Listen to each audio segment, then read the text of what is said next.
Night hung over the house with an eerie stillness, silence only interrupted by the occasional sound of a branch hitting the window. Laura was in her living room, embraced by the gloom that filtered through the curtains. The dim light of the table lamp dimly illuminated the book in his hands. In those moments of loneliness, I always found solace in the pages of a good novel, an escape from the daily grind. Tonight, however, something seemed different, something in the air that he couldn't clearly identify. The wall clock struck 9 and Laura heard a noise that broke the tranquility. A soft knock, as if someone were knocking on the door. He got up from the couch and walked toward the entrance, a slight feeling of discomfort running down his back. I never expected visitors at that time. He looked out the window before opening the door, but saw no one. A shiver ran through his body, though he tried to ignore it. After all, it could be children playing or someone in the wrong house. He opened the door and there he was, a man standing in his doorway. He had a serious appearance, with a dark jacket and a hat that partially covered his face. Laura stared at him, bewildered. She didn't recognize him, but there was something in his eyes that seemed strangely familiar. "Good evening," the man said in a deep but calm voice. "Laura, right?" Laura frowned, overwhelmed by a growing sense of unease. "Yes, but I don't know you. How do you know my name?" The man smiled slightly, but his smile didn't reach his eyes. "I told you, Laura. We know each other, even if you don't remember it." Laura blinked, confused. What was he talking about? She had never seen that man in her life. How could I meet her? The air in the room seemed to have become dense, as if the atmosphere itself was being charged with something indescribable. "I'm sorry, but I can't help you," Laura said, trying to remain calm as she took a step back. "I don't know you." The man stood there, motionless, watching her with an uncomfortable intensity. Without saying a word, his eyes flashed for a moment with a strange light. Laura, feeling the weight of the situation, tried to close the door. But before he could, the man stepped forward, preventing him from doing so. "You don't need to be nervous," she said with an eerie calm. "I just want to talk. It's important." Laura's heart began to pound. She didn't understand what was happening, but something inside her was telling her to be alert. The feeling of being watched intensified, and the house, which had once been her refuge, suddenly seemed like a strange alien place. "What do you want?" he asked in a thin voice, trying to stay in control. The man stared at her before answering. "Come with me. There are things you need to remember."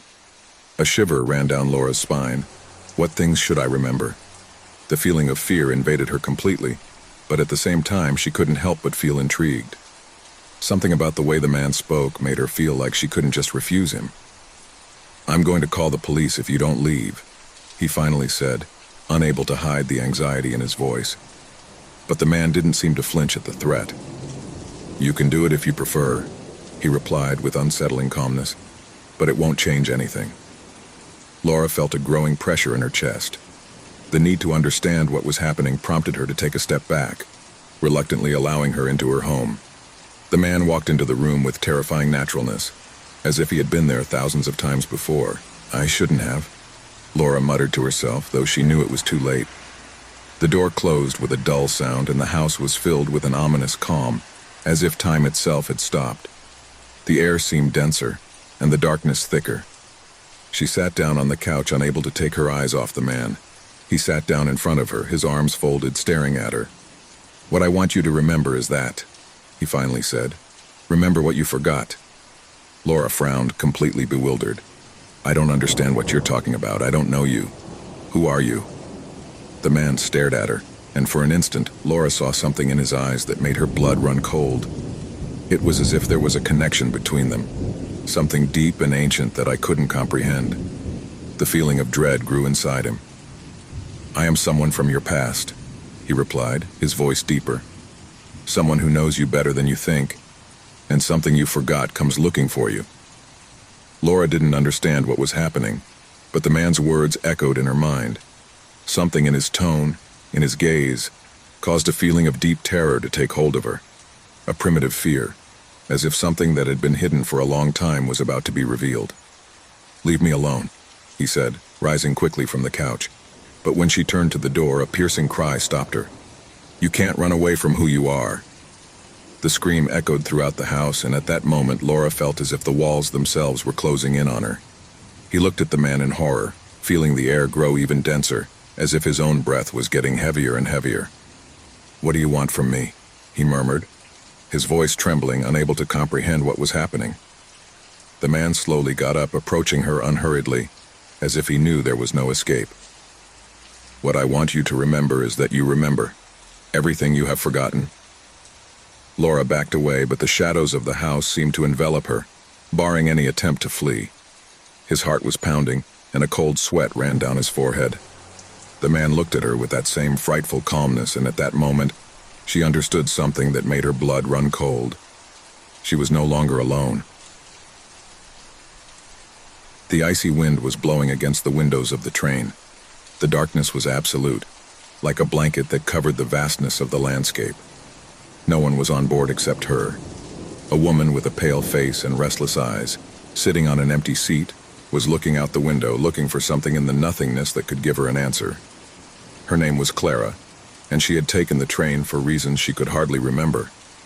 A call in the early morning, an urgent warning that had dragged her on this endless journey. It didn't matter that it was late or that the train was so strange. His destiny seemed unshakable. The train moved forward without stopping, through a desolate and gloomy landscape.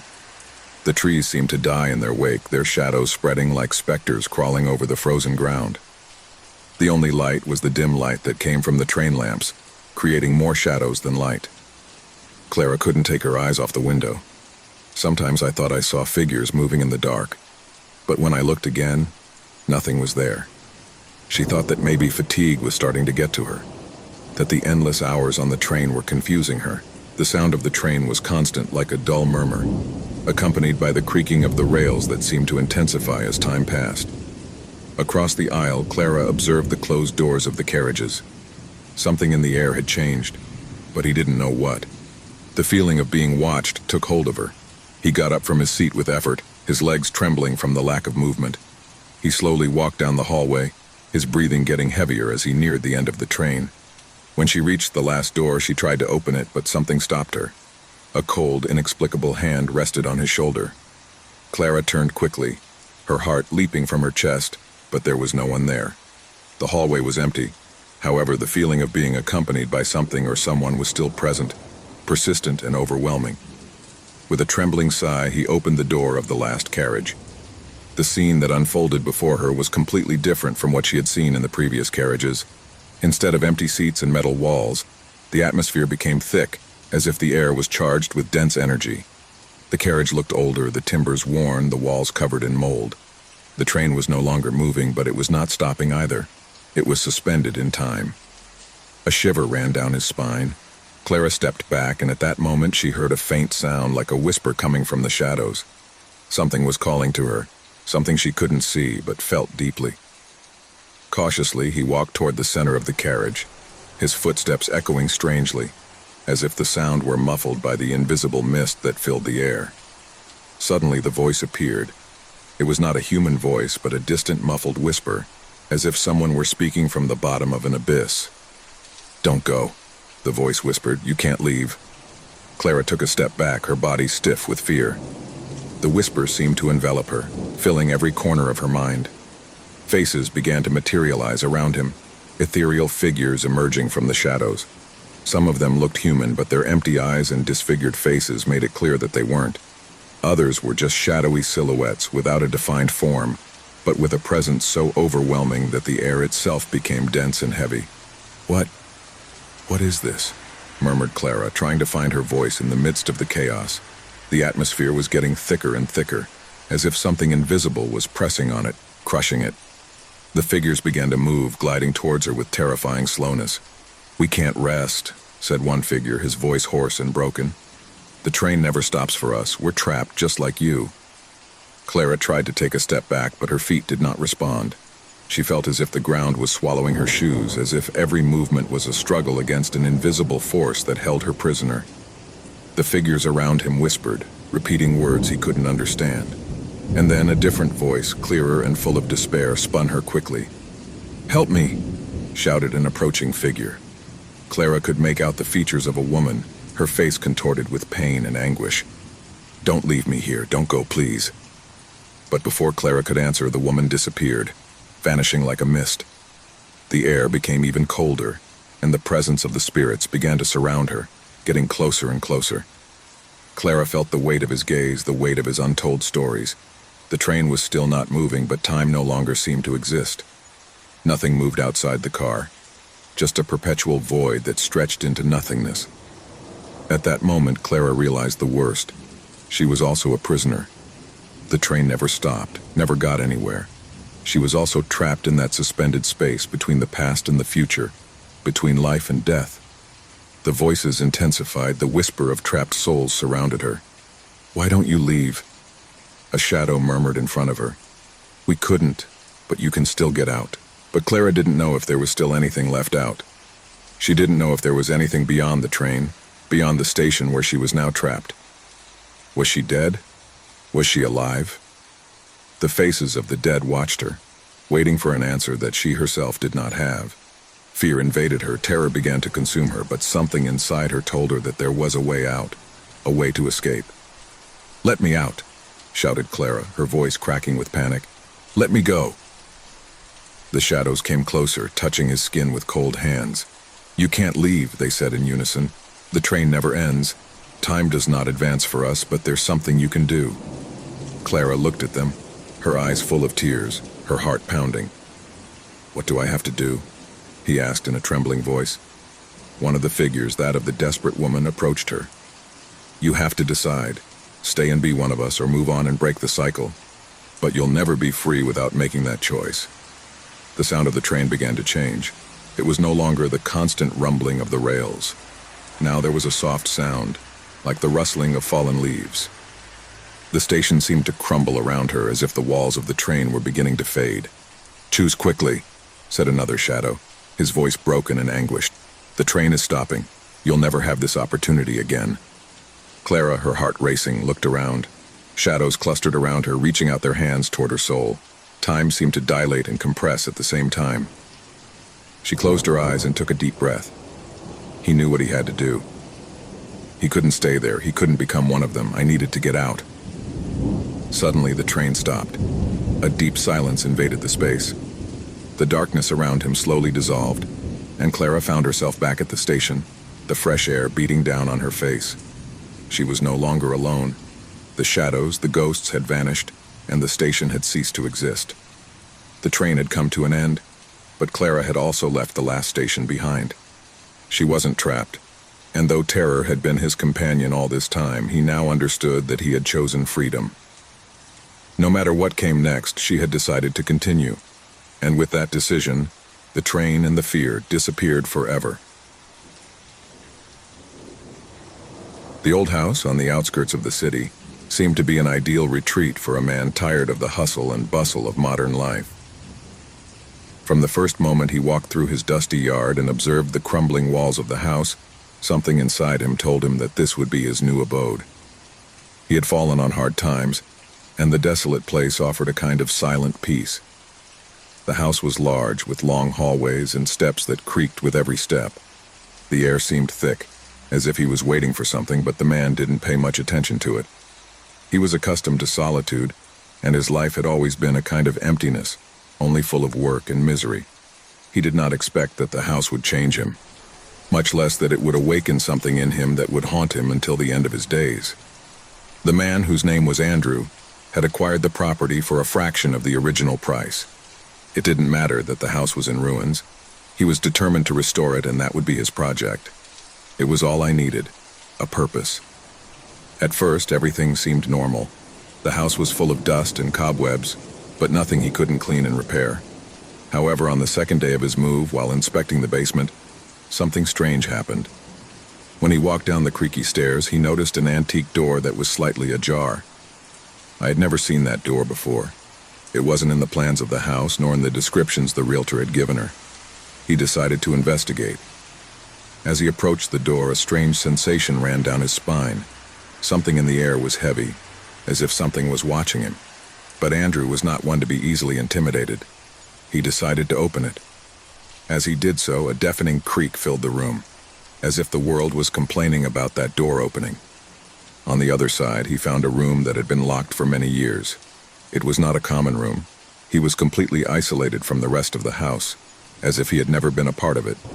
The room was empty, save for an old wooden chair, worn by time. But what really gave him a chill was the mirror hanging on the wall. The frame was covered in dust, but what really disturbed him was his reflection. He saw himself, but in a strange way, as if something or someone else was there with him. He didn't flinch. He thought it was just an illusion brought on by the darkness. However, upon closer investigation, he found something even more disturbing.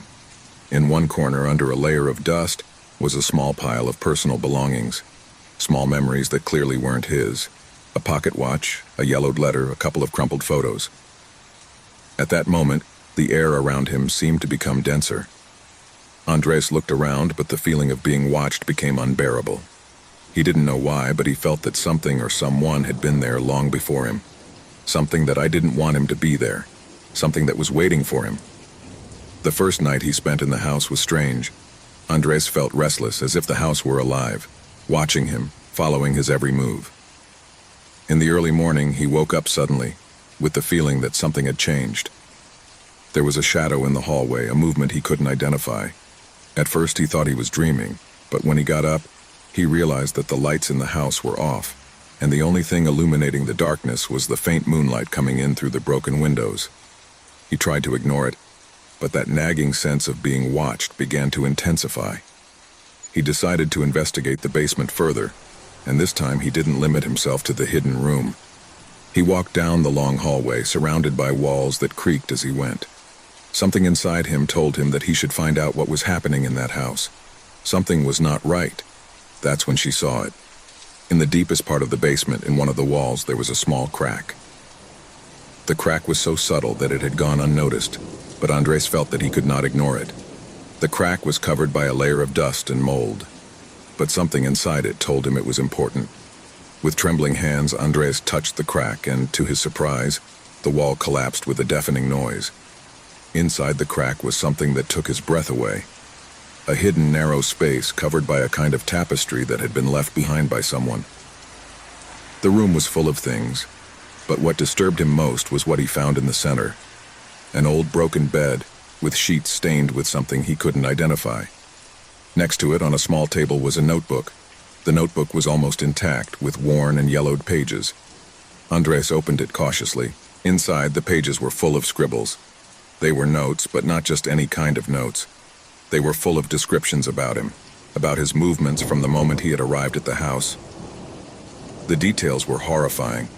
Every room he had visited, every object he had touched, and most terrifying of all, the exact times he had done so. Handwriting became more erratic as time went on. In the last pages, the words began to become incomprehensible, but the last sentences she managed to read were clear. "I saw you arrive, I saw you enter. You will no longer run away." Andres stepped back, feeling as if everything around him began to close. Something was deeply wrong with that house, something that had been there long before him and had never left. Suddenly he heard a noise behind him, a whisper, low and sinister. When he turned, he saw a shadow sliding down the hallway.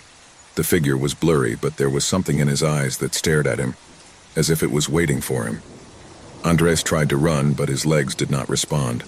The feeling of panic took hold of him. He couldn't move, he couldn't scream. He could only feel the weight of fear taking hold of him. The figure slowly approached. She was tall, thin, with skin pale as ash and dark eyes like bottomless pits. The figure smiled, and Andres felt time stand still. The man in the basement had been watching him the whole time. He had been there in the shadows waiting for Andres to arrive. The house was not his. It never was. Andres tried to escape, but when he reached the basement door, the figure was there, blocking his exit. His breath was cold, and the darkness around him closed like a heavy cloak. The man in the basement whispered one last word, "Welcome." And with that, the door slammed shut, and the house fell silent. The presence that had been lurking all along vanished, and the house was left alone again, waiting for the next tenant who dared to discover the dark secrets it harbored. When Javier walked into the antique store on a cold winter afternoon, he didn't know his life would never be the same. The air was thick, full of dust and the unmistakable smell of old wood. The store, located in a forgotten corner of the city, seemed like a refuge for everything that had been left behind, for those objects that time had marked, but that still had something of value inside. Every corner was crammed with strange artifacts, broken clocks, opaque mirrors, unusually shaped furniture, and portraits of expressionless faces that seemed to observe the visitor with an eerie calm. Javier had been attracted to the store by a strange sensation, something inexplicable that had pushed him to enter. The owner, an elderly man, sat behind a counter full of more items for sale, his eyes hidden behind thick glasses. He didn't pay much attention to it at first, as his gaze was fixed on an object he couldn't stop staring at. A portrait. The painting was hung on one of the back walls. An ancient portrait of a man with a serious face, but with a penetrating gaze that seemed to follow him even from a distance. The man painted in the picture wore a white linen shirt and a dark hat, and his countenance, though calm, conveyed a sense of uneasiness that could not be ignored. The eyes, dark and deep, stood out with a peculiar intensity. Javier felt a chill run down his spine as he watched them. The shop owner looked at him over his glasses and, in a raspy voice, told him that the painting had belonged to a man with a dark history, a history that the townspeople preferred to forget. He said that no one in his right mind should buy it, but Javier, although bewildered by the old man's words, felt that something inside him was impelling him to take it. Maybe it was the feeling of being able to own something so unique, something with so much history. The old man, seeing that Javier was not going to change his mind, gave him the price, and finally the man took it. When he returned home, Javier hung the portrait on the wall of his living room, right in front of the sofa where he used to spend his nights watching television. At first everything seemed normal, although I couldn't help but feel a strange discomfort every time I looked at the painting. The eyes of the man in the portrait looked like move, but it couldn't be. I was sure I was imagining things. However, that feeling of discomfort grew with each passing day. One night, after a long day at work, Javier sat on his sofa, tired, and saw the portrait once more. This time the feeling was different. The eyes of the man in the painting not only followed him, but stalked him. No matter where he moved in the room, those eyes stared at him. A chill ran through his body as a cold sweat pooled on his forehead. He blinked several times, trying to get the idea out of his head. It couldn't be real. How could it? It was just a painting. But as the night wore on, the presence of those eyes made him feel more and more trapped. As the days went by, Javier began to see things that he could not explain. Sometimes, when he looked at the portrait, the man's eyes seemed to move slightly, as if they were fixed on him. Other times I felt something in the room change, as if the air was charged with a palpable tension. The shadows seemed to be longer than usual, and the noises in the house were intensifying. Creaking walls, barely audible whispers. He woke up in the middle of the night with the feeling that someone was watching him, and when he opened his eyes, all he saw was darkness. But he couldn't shake the feeling that those eyes were stalking him even in his dreams. The situation worsened when, one night, Javier decided to move the portrait to another wall, in an attempt to free himself from the growing sense of anxiety. However, in doing this, something strange happened. As he lifted the painting, a feeling of extreme cold came over him and a dark shadow seemed to cover the place. The eyes of the man in the portrait were staring at him, more intense than ever. At that moment, something changed in the atmosphere of the house. Javier felt an indescribable panic, as if the air itself was pressing on him, as if something invisible was imprisoning him. He couldn't take it anymore and left the portrait on the floor, determined to get rid of it the next day. But that night was the worst of all. Javier woke up with a stabbing pain in his chest, as if someone was pressing his heart. He sat up in bed, looking around, and it was then that he saw something he would never forget. The man in the portrait was standing on the threshold of his room door. His figure was dull, blurred, but his eyes were still the same, those eyes that had haunted him since day one. It was not a dream. It couldn't be. Javier tried to scream, but his voice did not come out. Terror paralyzed him. The man in the portrait began to walk towards him, and with each step, the ground creaked under his weight. Javier tried to move, to get up, but his body did not respond. He was trapped, completely at the mercy of that evil presence that was advancing towards him. The man's eyes shone with a terrifying intensity, as if they had taken on a life of their own, as if they were devouring his soul. At that moment, Javier understood that the portrait was not just a painting. It was a prison, and he was the victim. Suddenly, an invisible force lifted him from the ground and dragged him towards the portrait. He tried to fight, but his strength was fading. The man in the painting watched him unhurriedly while Javier fell to his knees in front of him. At that moment, the air became heavy, almost unbearable, and everything around him began to crumble. The ground beneath his feet disintegrated and the walls faded into darkness. Javier was being absorbed by the painting. In a last-ditch attempt to escape, he managed to turn and see the portrait before being completely consumed. The man in the portrait was looking at him with a satisfied expression, as if he had served his purpose. At that moment, Javier understood that he had been chosen. The portrait had not only stalked him, but had claimed him. The house fell silent. The portrait continued to hang on the wall as if nothing had changed. Nobody knew what had happened to Javier. No one knew that, in that painting, there was now a new look, a new pair of eyes that would follow anyone who dared to observe it, catching the next victim just as it had done with him. The cursed portrait was still waiting in silence, ready to claim whatever was necessary to satisfy his eternal hunger. In a remote place where time seemed to have stopped and the wind whispered forgotten secrets, a small village lay hidden among the mountains, almost beyond the reach of man. In the distance, the mountains rose as guardians of a past that had been erased from the memories of the world. Stone houses, old and crumbling, lined the cobblestone streets. But there was no sign of life. No one lived there. The heavy air of humidity and silence enveloped the town, as if the environment itself had decided to forget its existence. The few broken windows seemed to watch those who dared to approach, their shards of glass reflecting a distorted image of the outside world, as if the place refused to be part of reality. A group of 5 travelers, tired from their long journey, arrived on the outskirts of the town. In their search for a refuge where they could rest, they were attracted by the stillness that emanated from the village, believing that perhaps there they could find relief from the exhausting road that had led them there. With backpacks slung over their shoulders and faces scarred by the sun and fatigue, they entered without hesitation, ignoring the strange premonition that was beginning to form in their hearts. It was a gray afternoon, the sky covered by dense clouds that gave a glimpse of a dim light.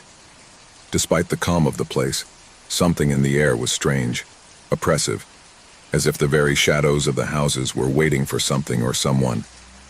As travelers moved through the deserted streets, the doors of the houses were kept closed, the blinds lowered, and the typical noises of a moving people could not be heard. The feeling of emptiness was so palpable that they could almost hear the echo of their own footsteps echoing on the pavement.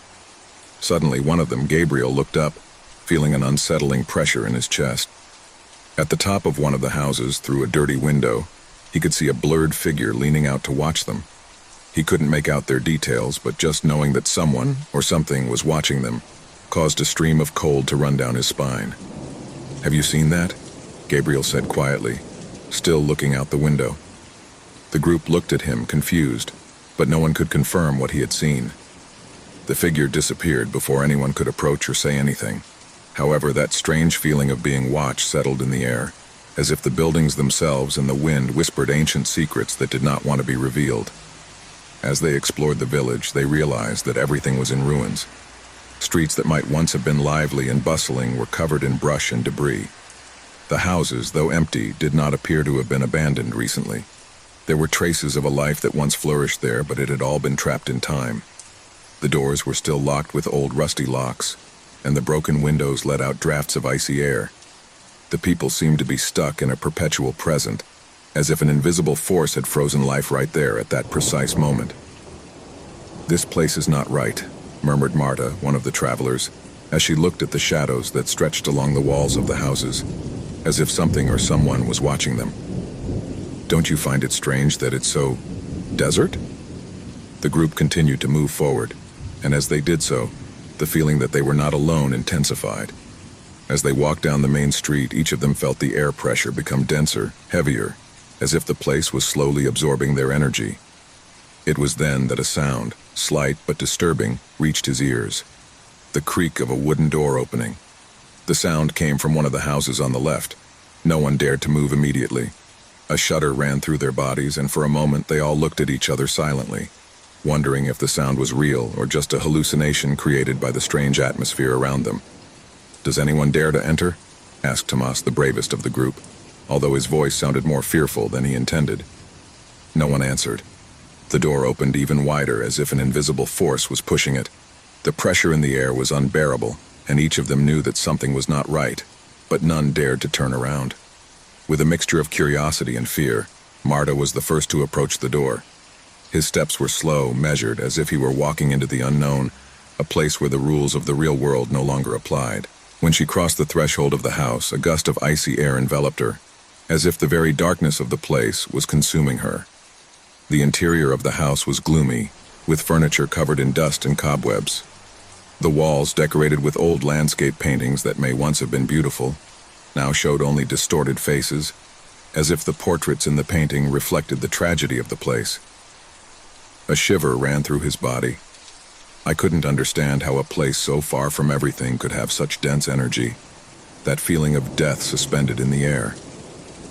"This is not right," Martha murmured, looking back at the door, where the others were watching her from the doorway.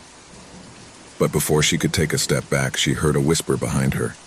A whisper so low it seemed to come from the ground, a distorted, distant voice that barely reached his ears. "Come out. Go away." Her heart racing, Martha turned around.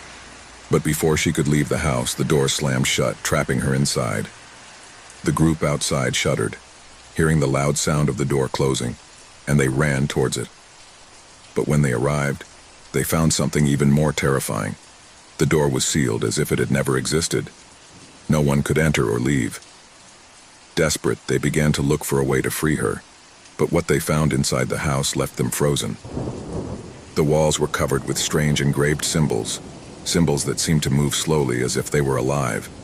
The atmosphere was dense, oppressive. The objects in the room were shaking, as if an invisible force was trying to harm them.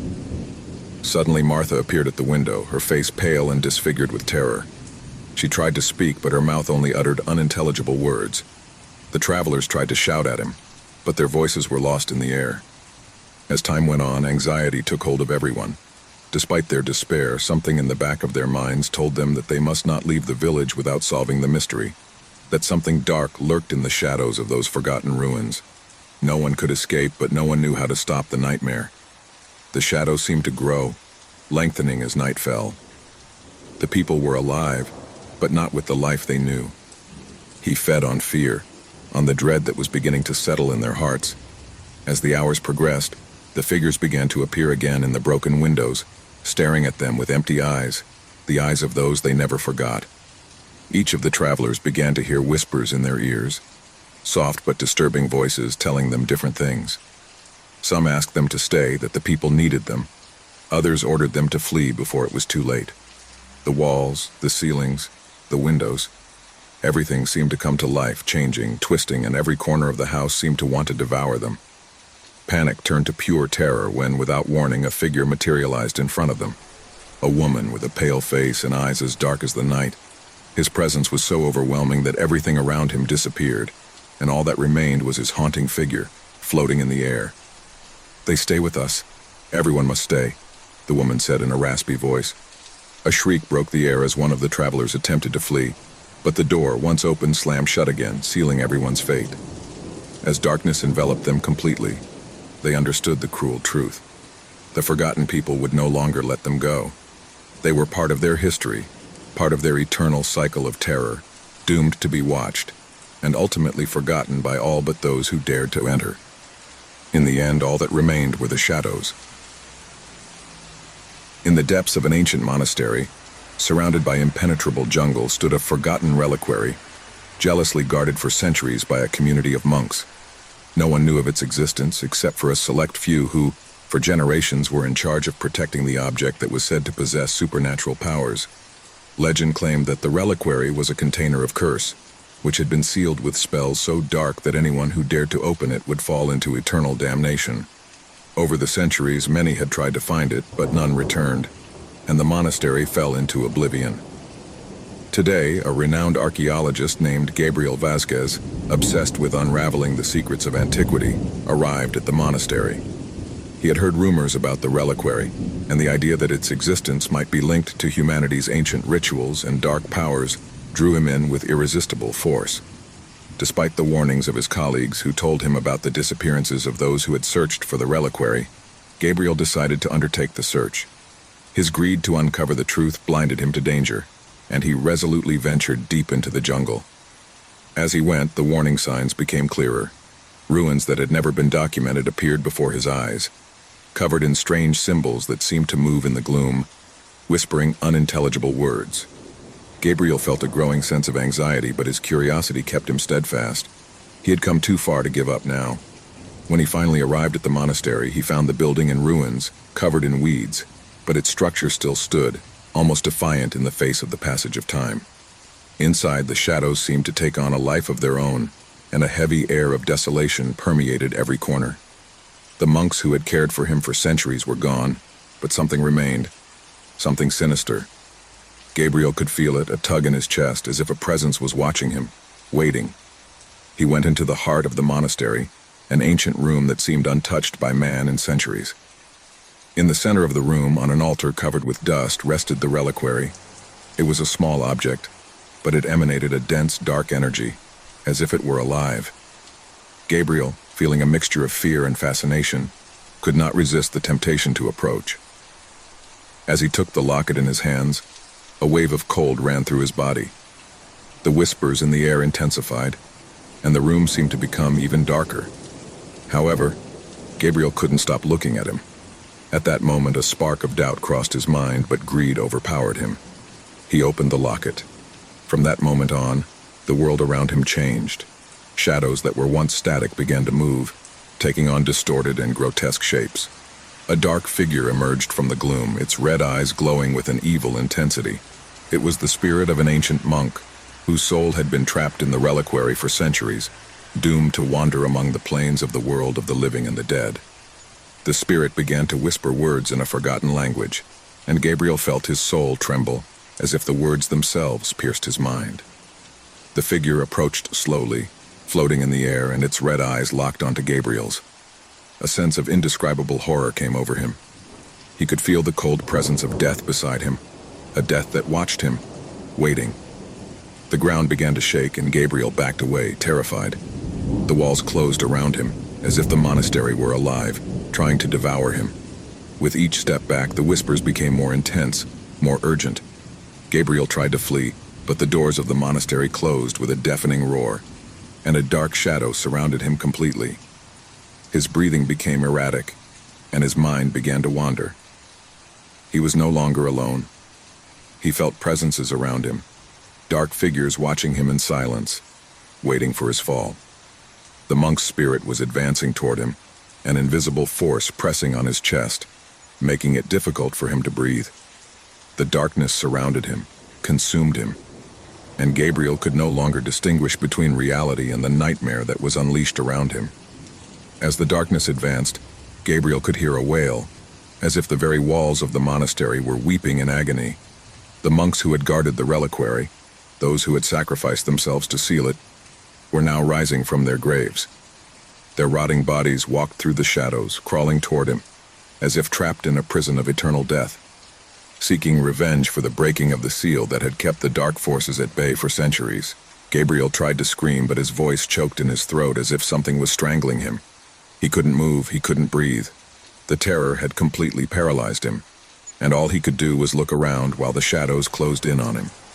The monk's spirit drew closer, and Gabriel could feel the coldness of his breath on his neck. The last whisper he heard was that of a warning. Death is never forgotten. Death never forgives. Suddenly, a flash of blinding light enveloped him, and the monastery began to crumble around him. The shadows, the figures, everything disintegrated, and the room was plunged into absolute silence. Gabriel was in the center of a dark void, floating in the abyss, without a body, without a soul. The reliquary had served its purpose. He had claimed what belonged to him. And so, the legend of the reliquary of death was fulfilled. No one else would attempt to challenge the limits of the cursed object. The locket, now empty, was sealed again, waiting for its next challenger, its next soul to consume. Each night, the city fell into a deep, dark silence, as if time itself stood still. The moonlight barely made it through the heavy clouds that crept across the sky. It was an oppressive stillness, interrupted only by the sudden roar of the storm that began promptly at midnight. No one in the city knew where it came from, but everyone knew its destructive power. Every time he started, The city trembled as if it was under the control of a force beyond his comprehension. The storm brought with it not only the torrential rain and the fierce wind, but something much more terrifying. When thunder echoed in the sky, so did whispers. Whispers that seemed to come from the shadows, floating through the trees, sneaking through the windows, whispering things that only you knew. Secrets, fears, forgotten desires. Everything you had tried to hide over the years was revealed in those dark moments, as if the storm was drawn from your worst nightmares. The first to notice the storm were the most vulnerable, children. They woke up in the middle of the night, sweaty and scared, with the echo of strange voices floating in their heads. Many said that the storm spoke to them, that they saw dark figures moving through the rain. The shadows that emerged from the drops seemed more human than spectral. Some even swore that the figures stared at them from the other side of the windows, their eyes as empty as the abyss itself. As the storm raged, its effects spread beyond the minds of children. No one was safe. Adults were beginning to lose their sanity. The city, which once seemed to be at peace, was transformed into a place full of murmurs and disturbing whispers. The empty streets were not enough to avoid the feeling of being followed, of being observed. No one could sleep, but no one dared to talk about what was happening. The terror was so deep that even the words felt dangerous, as if talking about the storm brought with it an even worse curse. Of all the people affected, the one who was most affected by the storm was Clara, a young woman who had lived in the city all her life. Clara was strong, skeptical, and had always thought that fear was just a construct of the human mind. But one night, as the clock struck 12 and the storm began to break out, Clara felt for the first time a chill run down her spine. She was alone in her house. The sound of rain beating against the windows was all she could hear, but then the whisper came. First, a faint, barely audible murmur, as if someone were in the same room as her. Clara looked around, but the house was empty. There was nothing and no one. However, the whisper persisted. It slipped into his ears, whispering something he couldn't understand. Each time I tried to block out the sound, it got louder. "Clara," murmured the voice, this time clearer. His own name, whispered by someone he couldn't see. Panic began to grow inside her. Her breathing became erratic and her heart was pounding. He looked out the window, looking for any signs that might make sense of what he felt. But there was nothing, only darkness and rain. Still, I knew something else was going on. Something dark. Something that had been haunting the city for years, and now it had reached it. The storm brought not only rain and wind, but something far worse. An ancient force that had been patiently waiting for the right moment to manifest. Over the next few weeks, the storm continued to batter the city each night, bringing with it more mysterious figures. Some of them seemed to be people Clara knew, but their behavior was strange and erratic. Sometimes the figures appeared in the streets, other times in her dreams, always empty-eyed and smiles twisted, staring at her, waiting for her to recognize them. The shadows lengthened and the voices multiplied. Clara no longer knew if she was awake or dreaming, if the storm was really there or if her mind was falling apart. Panic soon took over the city. People began fleeing their homes, seeking shelter in places far from the storm. But wherever they went, the storm followed them. No one was safe. The streets were filled with shadows, with figures that seemed to belong to another world. But the worst thing was that those figures were not strangers. The voices whispering in the darkness were of acquaintances, of loved ones, of those who had once stood by them and who were now nothing more than echoes of a past life. Desperation took hold of the city's inhabitants, but there was no escape. There was no end to the storm, and its effects were becoming more and more terrifying. Houses began to collapse, lights suddenly went out, and dark figures became more aggressive. Some tried to resist, clinging to the hope that it would all end at dawn. But that hope was quickly extinguished. Clara, now on the verge of madness, decided to face the storm once and for all. She knew that something in her was calling her, that the storm was not a simple weather manifestation. It was something much deeper, something that had been waiting for someone to confront it. The only way to end all that, Clara thought, was to face the darkness itself. So on a moonless night, he plucked up the courage and took to the streets of the city. The rain was pounding furiously and the wind seemed to rip everything in its path. But Clara did not hesitate. She advanced through the deserted streets, guided only by the echo of her own fear. That's when she saw it. In the center of the city, where the shadows seemed denser, A figure emerged from the darkness. A tall figure wrapped in a black cloak that floated around him as if the air itself feared him. Clara didn't know if she was seeing a person or an entity, but something inside her knew that figure was the key. The figure slowly approached, and as it did, the voices grew louder. "Clara, come," whispered the shadows, getting closer and closer. "Come and know your destiny." The figure stopped in front of Clara, and at that moment his face appeared. It wasn't human, but it wasn't something Clara could understand either. It was a face formed by darkness itself, a mask that was constantly changing, absorbing everything it touched. "We've been waiting for you," the figure said in a tone that echoed in his mind. "The storm is just the beginning. Your soul is scarred, Clara, and now, at last, you will be a part of this eternal place. Come to us." Clara, with terror taking over her body, took a step back. Shadows surrounded her, and mysterious figures began to emerge from all sides.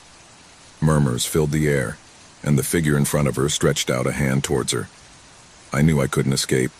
Panic paralyzed her, and in that instant she realized that the storm was not a natural force, but something far more sinister. She had been summoned by something dark, and no matter how strong her will was, it was too late. The city, the storm, the shadows, all came together in one point, and Clara faded into the darkness, becoming one of the figures who roamed the streets every night, trapped in an eternal cycle of terror. The midnight storm never stopped. It had been a long journey on lonely roads, in a place forgotten by time and the passage of men. The traveler, tired and exhausted, had not seen any sign of life for miles. The road was like an endless river of asphalt, flanked by trees that stretched out to the horizon, as if they wanted to devour it.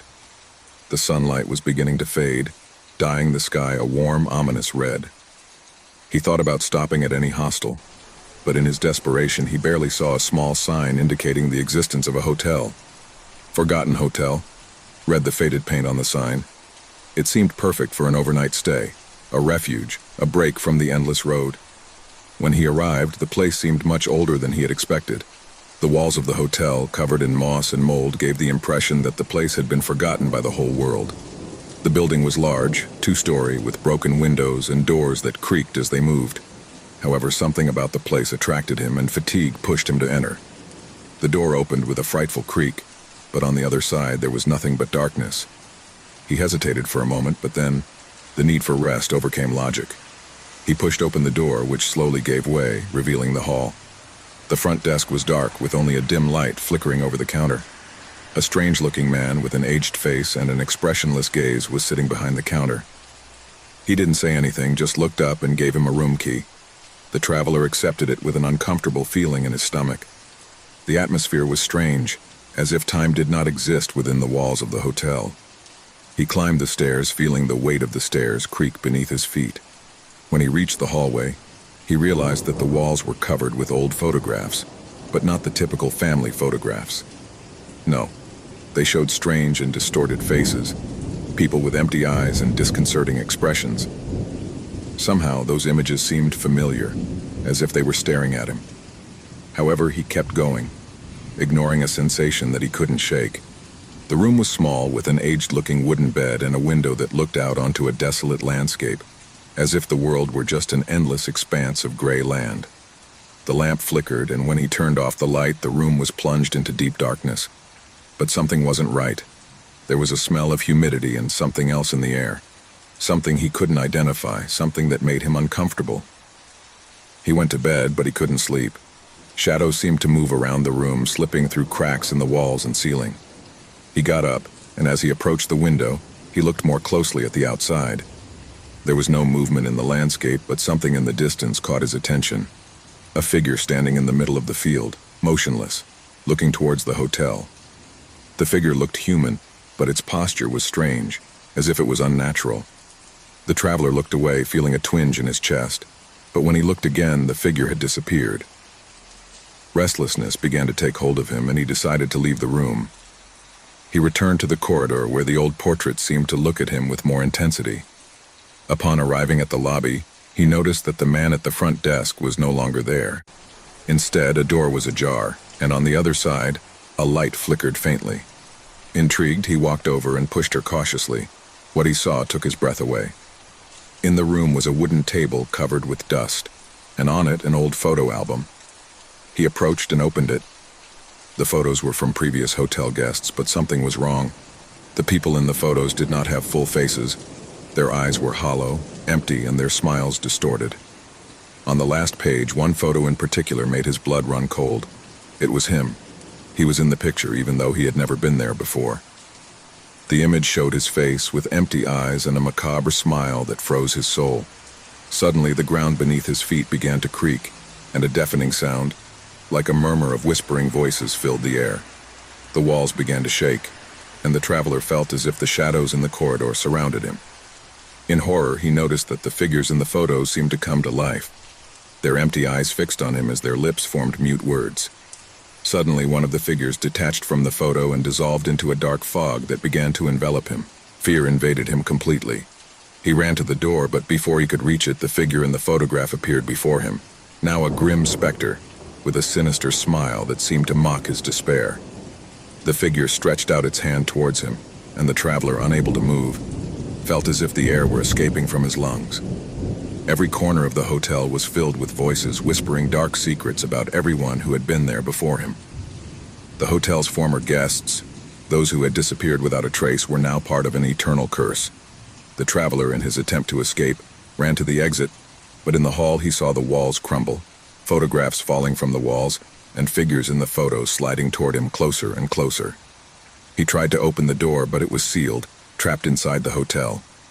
In a last-ditch attempt to find a way out, he stepped into the darkness of the hallway, but the sound of whispering voices surrounded him completely. All he could hear was a distant echo, one last warning. No one leaves this hotel. The hotel, that crumbling construction that seemed to be on the edge of nowhere, swallowed the traveler, and his soul was trapped next to the former guests, condemned to repeat their agony over and over again. The shadows of the hotel continued to lurk, awaiting the arrival of another lone traveler who would fall into its trap, unable to escape the horrors that lurked within its walls. A man named Marcos was in a small antique market on the outskirts of town, looking for something unique to decorate his house. He had visited several stores, but none of them seemed to offer what he was looking for. The sun was beginning to set, tinting the sky a faint orange, as soft light illuminated the old, dusty objects that lined the shelves. There was something special about that market, something that attracted the curious and lovers of the old. However, she did not know that that afternoon would change her life forever. In the far corner of the antique store, something caught his eye. It was a mirror covered with a black velvet cloth. Its frame, carved from dark wood, seemed centuries old. But what really captivated Mark was the strange energy emanating from it. Without thinking much, he approached and, with a fearful gesture, lifted the cloth that covered him. The first thing he noticed was the reflection. The mirror did not show the antique shop as one would expect. Instead, it reflected a dark corridor covered in shadows. It was as if, somehow, the mirror was a portal to another place, a place that had nothing to do with the reality I knew. The salesman, a strange-looking and aged man, observed Marcos's reaction. "That mirror, it has a history. He's not like the others," she said in a raspy voice. "It is said that it shows what we do not want to see, what we fear." Mark, intrigued by the mysterious warning, asked more, but the man simply waved his hand. "What you see cannot be erased. If you decide to take it, don't go back to me for answers." Without thinking about it any longer, Marcos paid the price and took the mirror, ignorant of what awaited him. From the moment she placed him in her house, a sense of unease began to wash over her. It was as if something was constantly watching him. I couldn't stop looking at the mirror, but as I did, I began to feel a presence. At first, it was just a whisper in his mind, a passing sensation that he quickly dismissed as suggested by the salesman's story. But as night fell, things began to change. As the daylight faded and darkness invaded his home, he began to notice something strange in the reflection of the mirror. A movement, something that slipped through the shadows of that corridor that appeared in the glass. It wasn't something clear or defined, but something was definitely moving, something that shouldn't be there. Mark, with a mixture of curiosity and terror, approached the mirror, observing more closely. It was then that he saw her for the first time. A female figure, her face obscured by long dark hair, appeared in the reflection. His body was on its back, but his movements were unsettling, as if he was slowly walking towards him, unhurriedly. Fear took hold of him, but the worst was yet to come. Each night, as I looked in the mirror, the figure began to get closer and closer, until the time came when I could clearly see his face. A pale face without eyes, with an empty expression, a macabre grimace that seemed to follow him, to observe him without rest. When Mark turned to look around his house, he found nothing out of the ordinary. But when she turned her gaze to the mirror, the woman was closer, closer than she had ever imagined. As the days went by, the presence of the figure began to become more tangible, more oppressive. During the night hours, Marcos could not sleep. He always felt that something was watching him, something that was stalking him in the dark. In his house, a feeling of lingering cold began to spread to every corner. The air seemed to become dense, as if an invisible pressure enveloped him, making it difficult for him to breathe, as if each inhalation was a painful exertion. He tried to ignore the images he saw in the mirror, but he couldn't. He couldn't stop looking, as if an invisible force was forcing him to do so. Each time he looked away, the woman's figure seemed closer, more alive, more real. I felt her empty gaze fixed on him, feeling the weight of his presence in every corner of the room. The figure was not only watching him from the mirror, but began to manifest outside of it.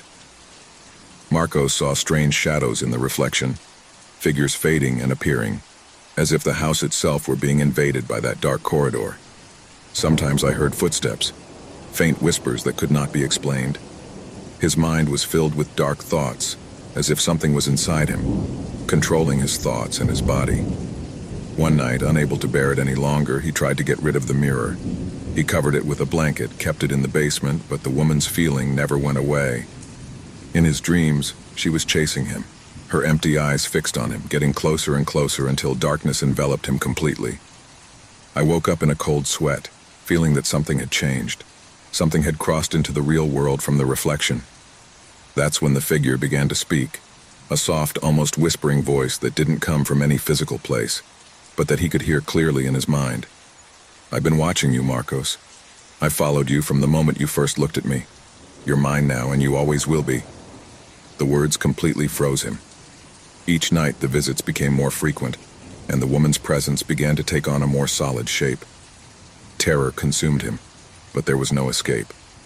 In the mirrors of each room, the woman appeared, always closer, always more threatening. He began to lose track of time. He spent his nights staring at the reflection, caught by its empty gaze, as if something inside him was holding him captive. The shadows grew longer in every corner of the house, and fear enveloped him more with each passing hour. One afternoon, while he was in front of the mirror, Marcos saw something he never imagined. The woman's figure began to come out of the reflection. First, his fingers touching the glass, then a full hand, until the figure completely slid into the real world. His skin was cold, his body thin and twisted, as if he were a shadow in human form. His face was completely empty, with no eyes, but his lips curled into a malevolent smile. Marcos tried to scream, but his voice choked in his throat. He couldn't move, he couldn't escape. The woman approached him, her cold and long fingers touching his face, caressing his skin as if it were a macabre caress. He could feel the chill of her presence enveloping him, an indescribable sense of terror paralyzing him, as if he were trapped in a nightmare that would never end. The figure spoke again, his voice now louder, deeper. "Now you are mine forever. You'll never escape me. You are condemned to live in my reflection." Marcos tried to move away, but his body was no longer responding. Darkness surrounded him, and the figure dragged him into the mirror. Their screams were silenced, and the house fell into a deadly silence. From that moment on, no one saw Marcos again. The house was empty, his mirror there in the same place where he had left it. The reflection, as always, showed that dark corridor, with a female figure walking slowly, getting closer and closer, a presence that stalked those who dared to look. The eyeless woman continued her journey like a shadow that never goes out, always waiting for the next victim who dared to buy the mirror. The antiques market still exists, but no one remembers the man who disappeared in the reflection, nor the warning he left behind. The mirror is still waiting, hidden in a corner, with the figure of the lady watching those who approach, waiting for the right moment to come out again. There was something about the old university that had always troubled Javier. It was a place steeped in history, where the corridors stretched as if they had no end, and the walls whispered forgotten secrets. He had studied there for years, but he had always felt that something strange was hiding behind its ancient walls, something that could not be seen, but could be perceived. His curiosity as a student of history had led him to investigate every corner of that building. However, what he would discover that afternoon would change his life forever. Javier had been trapped in the library until late, as he often did when he couldn't stop studying. He was reviewing some old documents on the history of the university when, among the dusty pages of an old book, something fell to the floor. He bent down to pick it up and found a small key, made of a strange, opaque, almost black metal. It was heavy in his hands, and the feeling it conveyed was not of something ordinary. A strange feeling of uneasiness took hold of his body, a pressure in his chest that he could not explain. Despite the strange vibration emitted by the key, his curiosity got the better of him. He decided to keep it in his backpack, not knowing what connection it would have with what he was about to experience. That night, as he was returning to his room, Javier passed near a corridor that had always seemed desolate and gloomy to him. It was located in an old wing of the university that was rarely visited by students. The hallway was dimly lit by warm light lamps that created eerie shadows on the stone walls. At first, he didn't pay much attention to it, but something stopped him. He looked at a door at the end of the hall, a door he had never noticed before. She was almost hidden by a heavy curtain that fell to the floor, and the key in her hand seemed to whisper to her. He felt he had to get closer. The air was thick and cold as Javier approached the door. He didn't know why, but he felt like his heart was beating faster. With a trembling hand, he took the key out of his backpack and inserted it into the lock. The door opened with a dull creak as if it had been closed for centuries. The room beyond was plunged into darkness, but a strange energy emanated from it. Javier took a step inside, and instantly the atmosphere seemed to become heavier, as if the atmosphere was impregnated with something old and forgotten. A strange echo echoed in his ears, as if someone or something was watching him from the darkness. The feeling of being watched grew, and Javier felt that something was not right. His breathing quickened. Then, in the midst of the gloom, something moved. Soft steps, almost imperceptible, but close enough to make his skin stand on end. Javier turned, looking for the source of that noise, but he saw nothing. The door closed behind him with a thud that made him jump with a start. Instantly, a shudder ran through his body. What he saw next was a vision he could never erase from his mind. An endless corridor stretched out before him, so dark that it seemed to devour the light.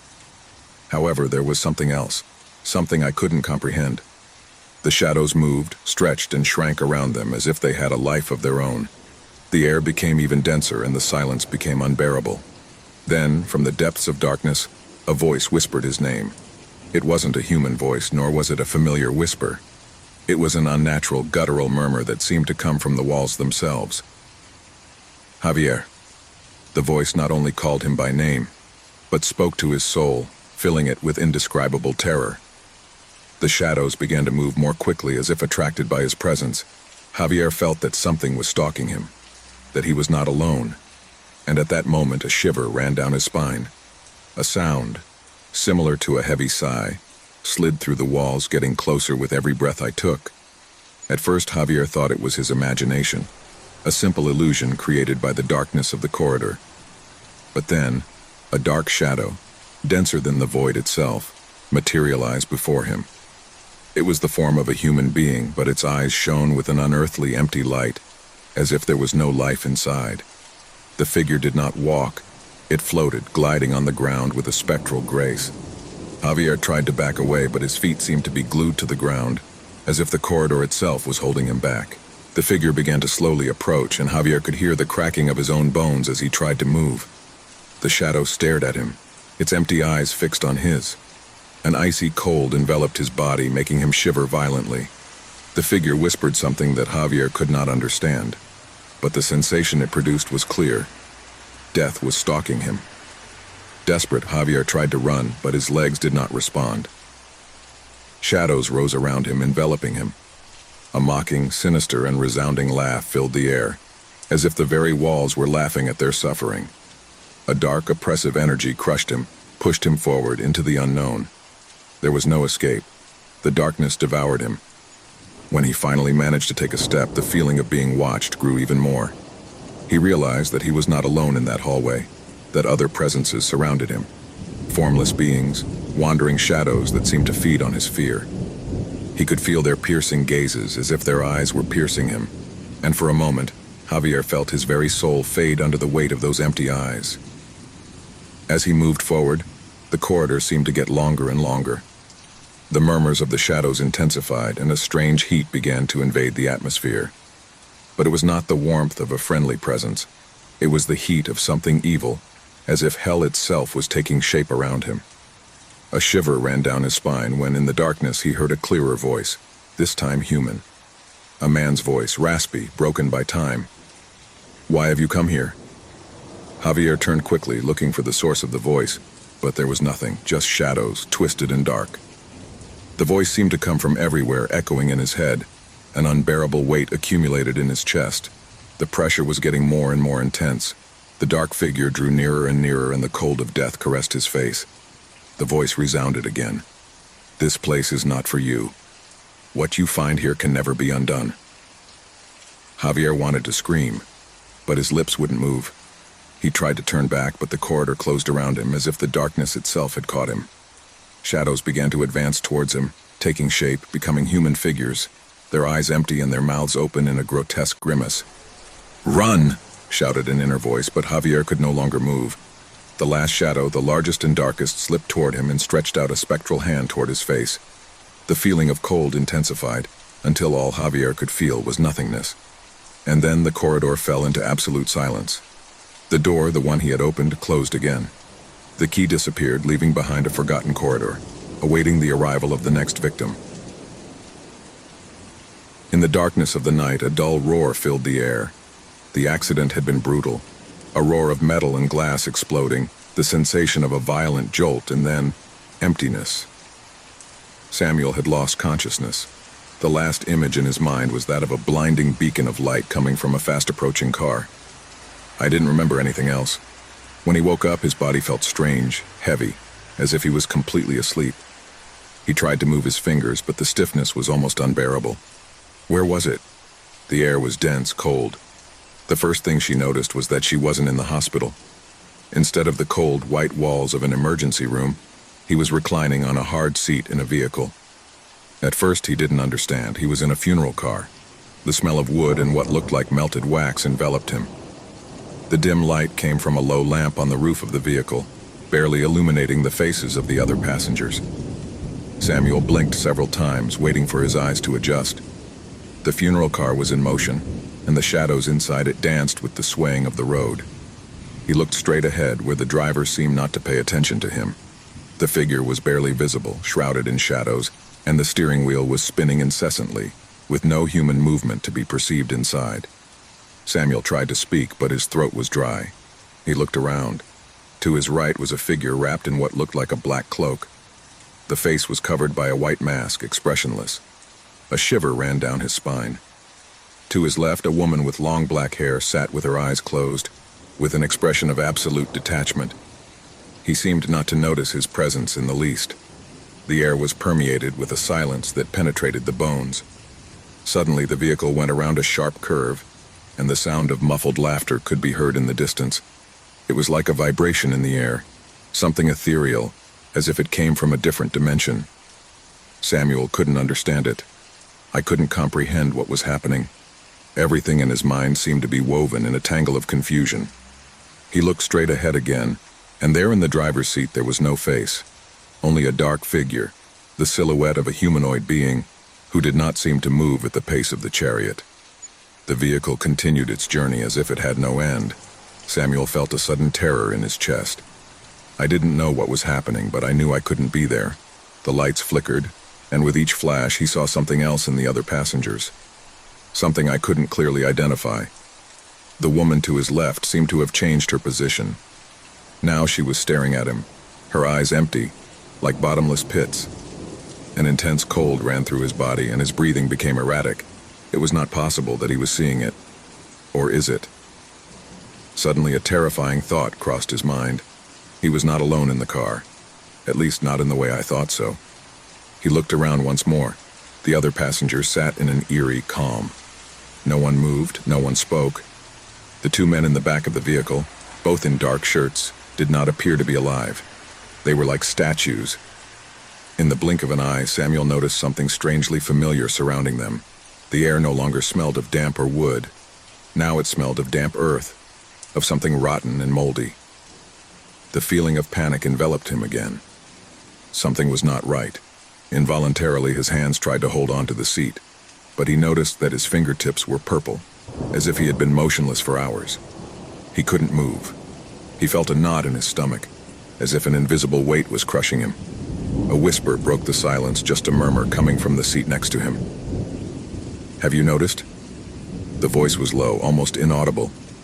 Samuel turned quickly to the woman to his left, who was now closer, almost as if she had moved towards him without him noticing. His face showed no emotion, but his presence was imbued with an indescribable air, as if his very soul were broken. "Don't be scared," she said, as if reading her thoughts. "This is the chariot of the dead. All who travel in it no longer belong to the world of the living." Horror flooded him. The woman's words were etched in his mind, and his eyes began to frantically search for a way out. But the vehicle had no windows. It was a lifeless container, a mobile prison. The woman continued in a barely audible whisper, "You have no turning back. The journey has already begun." Samuel tried to get up, but his legs were frozen, as if he couldn't move them. The other passengers watched him with an eerie calm. Nobody did anything. The driver was still guiding the vehicle in the endless darkness. The sounds of the engine and the road mingled with a strange buzzing in his ear, as if everything was a nightmare from which he could not wake up. Suddenly a laugh resounded in his head. She was not human. It was a deep sound which seemed to come from the very bowels of the universe. Samuel tried to cover his ears, but he couldn't stop him. It was as if that laughter was permeated in the air like an eternal curse. The passengers' faces distorted before their eyes. The woman's figure began to fade and form something horrible, something she could not comprehend, but which her instincts told her she should fear. Samuel was trapped in a dimension between life and death.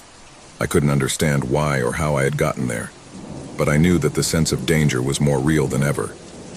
Everything around him was beginning to crumble, and the chariot continued to move forward endlessly. Suddenly, a lash of pain ran through his body, as if a torrent of electricity had passed through him. The world began to turn, and his vision became cloudy. At that moment, the figure in front of him in the driver's seat became more tangible. The faceless shadow now stared at him, and the driver's bony, skeletal hands adjusted the steering wheel with terrifying dexterity. "There's no turning back," the figure said, his voice raspy, echoing in his mind. "The dead travel into eternity." Samuel tried to resist, but his mind was no longer responding. The image of the vehicle, the shadows, and the distorted faces were mixed. The awareness of what was happening flooded him completely, but it was too late. Fear got the better of him. I couldn't scream anymore. The funeral cart stopped, and at that moment, a deadly cold surrounded it. The passengers were no longer mere figures. They were grotesque, horrible beings staring at him. Some with empty eyes, others with macabre smiles. Everyone knew what was coming. Samuel was no longer a traveler. He was no longer among the living. At that moment, the car opened, and he knew without a doubt that he would never see the light of day again. He had crossed the threshold. There was no turning back. Eternity awaited him. In the stillness of a remote corner of the forest, where the shadows of the trees stretched like the arms of a sleeping giant, a man named Marcos arrives at an isolated cabin to escape the busy city life. I had heard about the beauty of nature in that place, and the tranquility it offered. No worries, no pressures, no constant invasion of the modern world. Just him and the landscape. That was all he needed to rest from his daily routine. The cottage, though rustic and somewhat dated, had the charm of the old days, with a stone fireplace, large windows overlooking the thick forest, and a sense of seclusion that pleased him.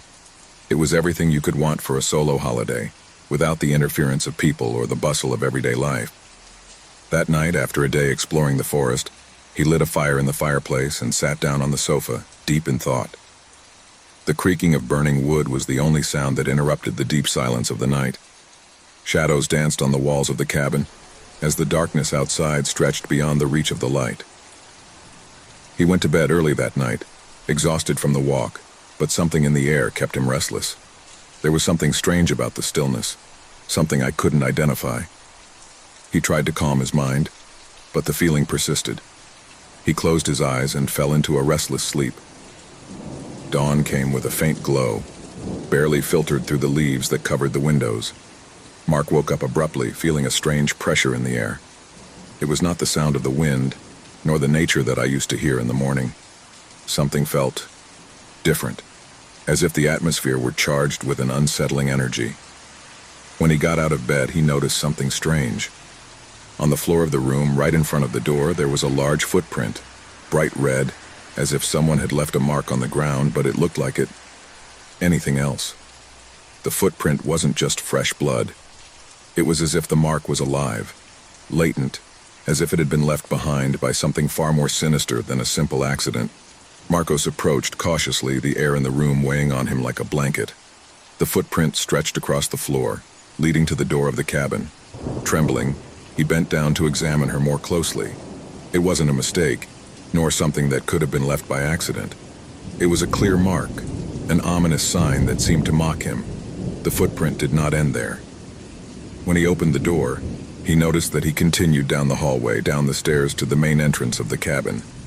Panic began to take hold of him, but curiosity grew stronger. He decided to follow the track, although he felt the weight of fear crushing his chest. As the footprint moved along the outside of the cabin, the feeling that something was watching him intensified. The nature around was in complete silence. Not the wind, not the birds, not the insects. Only the sound of his own footsteps stepping on the damp earth. The footprint led him into the forest, a shadowy path that led into the thick trees. Every step he took into the heart of the forest seemed to make him farther away from the safety of the cabin. The daylight was no longer enough to dispel the shadows which seemed to lengthen towards him, slowly surrounding him. Gradually, the footprint began to show an increasingly grotesque shape. Instead of being just a mark of blood, it now seemed to be accompanied by strange distortions, as if the terrain itself was being altered by something invisible. The earth was marked by strange signs, ancient symbols that I could not comprehend.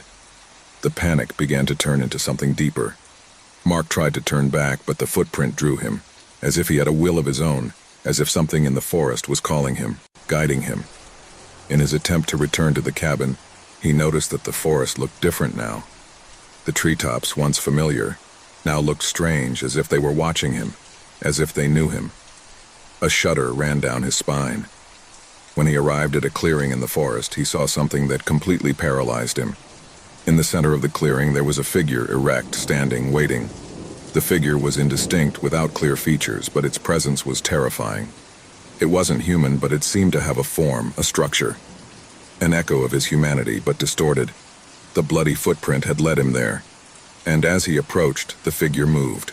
The scene in front of him crumbled into chaos. The earth began to tremble and the air became dense, as if an invisible force imprisoned it. The figure in the clearing dissolved, and the shadows of the trees began to twist, growing towards him. The ground split, and what seemed like an unbreakable peace turned into a nightmare of horror and despair. Marcos tried to run, but each step he took plunged him deeper into darkness. The bloody footprint, like a threat from the unknown, haunted him. Every time he turned, he saw the distortions in the air, the symbols gliding over the ground. The trees seemed to move, as if they were part of a sentient entity, watching him, stalking. The horror reached its peak when it reached the edge of a precipice. The forest seemed to have engulfed him, and all that remained was emptiness. The bloody footprint was there, on the edge of the abyss, and Mark, now completely plunged into terror, saw a figure emerge from the shadows, his own reflection distorted, grotesque, standing in front of him. And then, as if all the accumulated terror had only one purpose, the footprint began to drag him away. A violent tug pushed him into the abyss, into the void, as the shadows devoured him completely. The man disappeared into the darkness of the forest, and the man, the bloody one, as if it had never existed, vanished into the earth. The echo of his cry echoed in the distance, but no one heard him. The forest, again in silence, kept the last vestige of its passage, until another visitor arrived, unwary to follow the trail of the bloody track. Maria had always been a very talented artist. His brushes, guided by his trembling hands, managed to capture the deepest part of the human soul on each canvas. However, despite his success, he was never able to find a true connection to the masterpiece he felt he was meant to create. He wanted something bigger, something that would define his career and his life. So he had decided to retreat to a cottage in the country, away from the hustle and bustle of the city, in search of that spark of inspiration he was so missing. The cabin was located in a remote location, surrounded by a dense forest that seemed to have been forgotten by time. When Maria arrived, the first thing she noticed was the heavy, dense air, as if nature itself were watching her. The wooden walls creaked under the weight of the years, and the wind that whispered through the cracks of the cabin seemed to carry echoes of distant voices. Maria, however, did not pay much attention to it. She was determined to find what she was looking for, the inspiration for her masterpiece. It was several days before Maria began to feel the weight of loneliness. During the day, he would dedicate himself to painting, capturing the essence of nature on canvases. But as night fell, the atmosphere in the cabin became more and more oppressive. The creaking of the wood and the whispers of the wind were beginning to take on an unsettling hue, as if someone were watching her. One afternoon, after several failed attempts to find inspiration, Maria decided that her next portrait would be different. Instead of the tranquil landscapes she had been painting, she decided to create a portrait of herself. He wanted to capture the deepest look of his soul, the one he had never shown to the world. He got ready, placed the canvas on the easel, and began to paint, letting himself be carried away by his darkest emotions. As he moved forward, he began to feel a strange sensation, as if something was happening in the air, but he decided to ignore it and continue. The paint on her face was beginning to take shape, and although at first it was only a reflection of herself, something was beginning to change. His eyes on the canvas seemed more alive, more intense. Suddenly, the lines of the portrait seemed to move, as if the image was breathing. Maria put the brush down in her hand and watched, horrified. It couldn't be possible. The portrait was moving, his eyes sliding back and forth as if searching for something in the dark. A cold sweat ran down his back. What was happening? He tried to give it a few more touches, but as he did so, the figure seemed to come to life. Suddenly, the portrait began to cry. He cried blood. A torrent of red poured from his eyes, bathing the canvas as the paint distorted as if a tormented soul was trapped inside. Maria backed away in horror, paralyzed by fear. The screams of the figure in the portrait seemed to resonate in her mind, a sound she could not understand but which filled her with terror. The portrait seemed to be watching her with fury, with hatred. It wasn't his own reflection that was painted on the canvas, but something much darker, something that had never existed in his real life. Trembling, Maria tried to cover the portrait with a cloth, but she couldn't get out of his sight. The painting cried incessantly, as if it were alive. As the hours passed, the crying became louder, more unbearable. Every tear of blood fell to the floor, causing the room to be filled with a metallic smell, and the atmosphere became more and more oppressive. Something was wrong. Something very wrong. The portrait didn't just cry. He was beginning to move more, squirming on the canvas as if he were looking for a way out. Maria, terrified, began to hear whispers coming from the portrait. Every word was incomprehensible, but every single one of them resonated in his mind with terrifying force. He covered his ears with his hands, but whispers seeped into his mind, as if an evil presence was taking control of his thoughts. In desperation, Maria tried to leave the cabin, but the doors slammed shut as if the cabin itself wanted to trap her. The air was becoming thick, and the walls seemed to shrink around him. Every corner was filled with shadows that moved, as if they were lurking, waiting. The cabin was no longer a refuge, it had become a trap. The painter began to feel how the energy of painting enveloped her. The figure in the portrait called to her, attracted her. Every time he looked at the canvas, he felt part of his soul detach and join the portrait. Fear consumed her, but she couldn't get away. He knew he had to destroy the painting, but he didn't know how. Each attempt to touch the portrait only made the figure more alive, as if every brushstroke he added strengthened it. One night, while trying to sleep, he was awakened by a strange noise. The cry of the painting called to her, but this time there was something else. The whispers were clearer, more direct. The voice that emanated from the painting was hers, as if it were she herself who cried, who asked for help. Maria began to feel something inside her change. Desperation took hold of her. The terror I felt was no longer just because of what I saw, but because of what I was beginning to understand.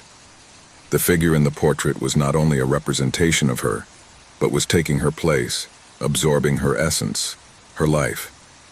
If I didn't destroy the portrait, I would end up being part of it, trapped on the canvas forever. In desperation, Maria took a knife and began cutting the canvas, attempting to destroy the figure before it was too late. But each cut only made the figure more powerful. The shadows in the room were twisting, and the cabin began to vibrate as if something dark was waking up.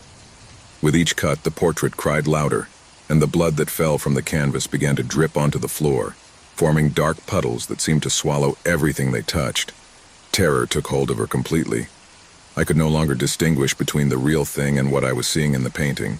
His mind was cracking, and the whispers were turning into unbearable screams. The figure in the portrait was no longer just looking at her. Now he pointed at her as if he were condemning her. Mary knew that she had no time, that she had to destroy it immediately.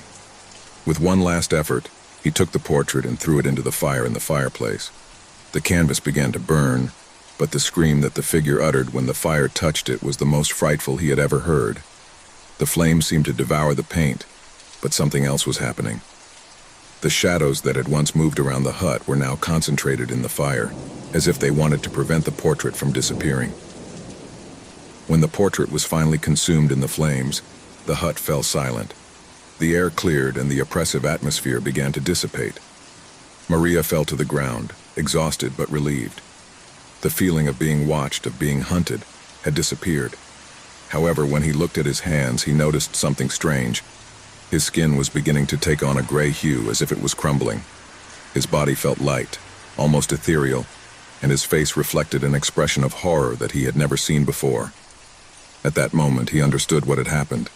She hadn't destroyed the portrait. The portrait had destroyed her. Since time immemorial, the small town of San Sebastian had lived under the shadow of a mysterious bell that could be heard in the distance. The bell, an ancient piece of bronze that hung atop the village church, had a sound that echoed through the mountains. It was not just any bell, its toll was heard in moments of great anguish, marking the proximity of death. As the years passed, the villagers began to get used to it, but they also learned to fear it. When the bell rang, someone was going to die, and everyone knew it. The sound was deep, heavy, as if the wind itself shrank in his presence. Some said that it was the voice of a soul trapped between two worlds, while others claimed that the bell was cursed, condemned to ring every time the life of an inhabitant was extinguished. The elders of the village remembered that it had been installed generations ago by a priest who disappeared without a trace. No one had ever managed to decipher the true origin of the bell.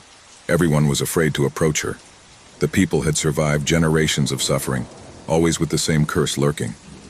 The deaths came with the sound of the bell, which never failed, never stopped.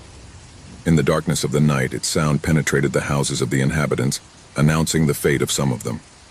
Some tried to ignore it, but everyone knew that if the bell rang, death was near.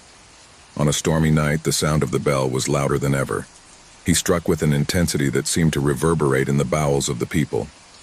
Each blow was a terrifying echo, echoing off the walls of the houses, shaking the hearts of the bravest. No one in the village had ever heard such a loud and ominous ringing.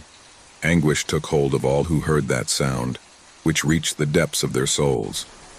But that night, there was someone who did not give in to fear. Alejandro, a brave young man determined to discover the truth behind the bell, decided to investigate.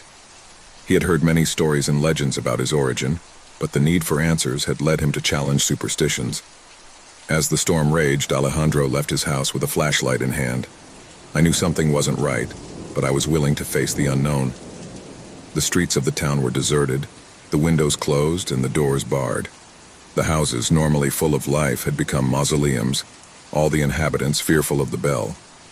Alejandro walked through the deserted alleys, the wind whipping his face, but he did not hesitate.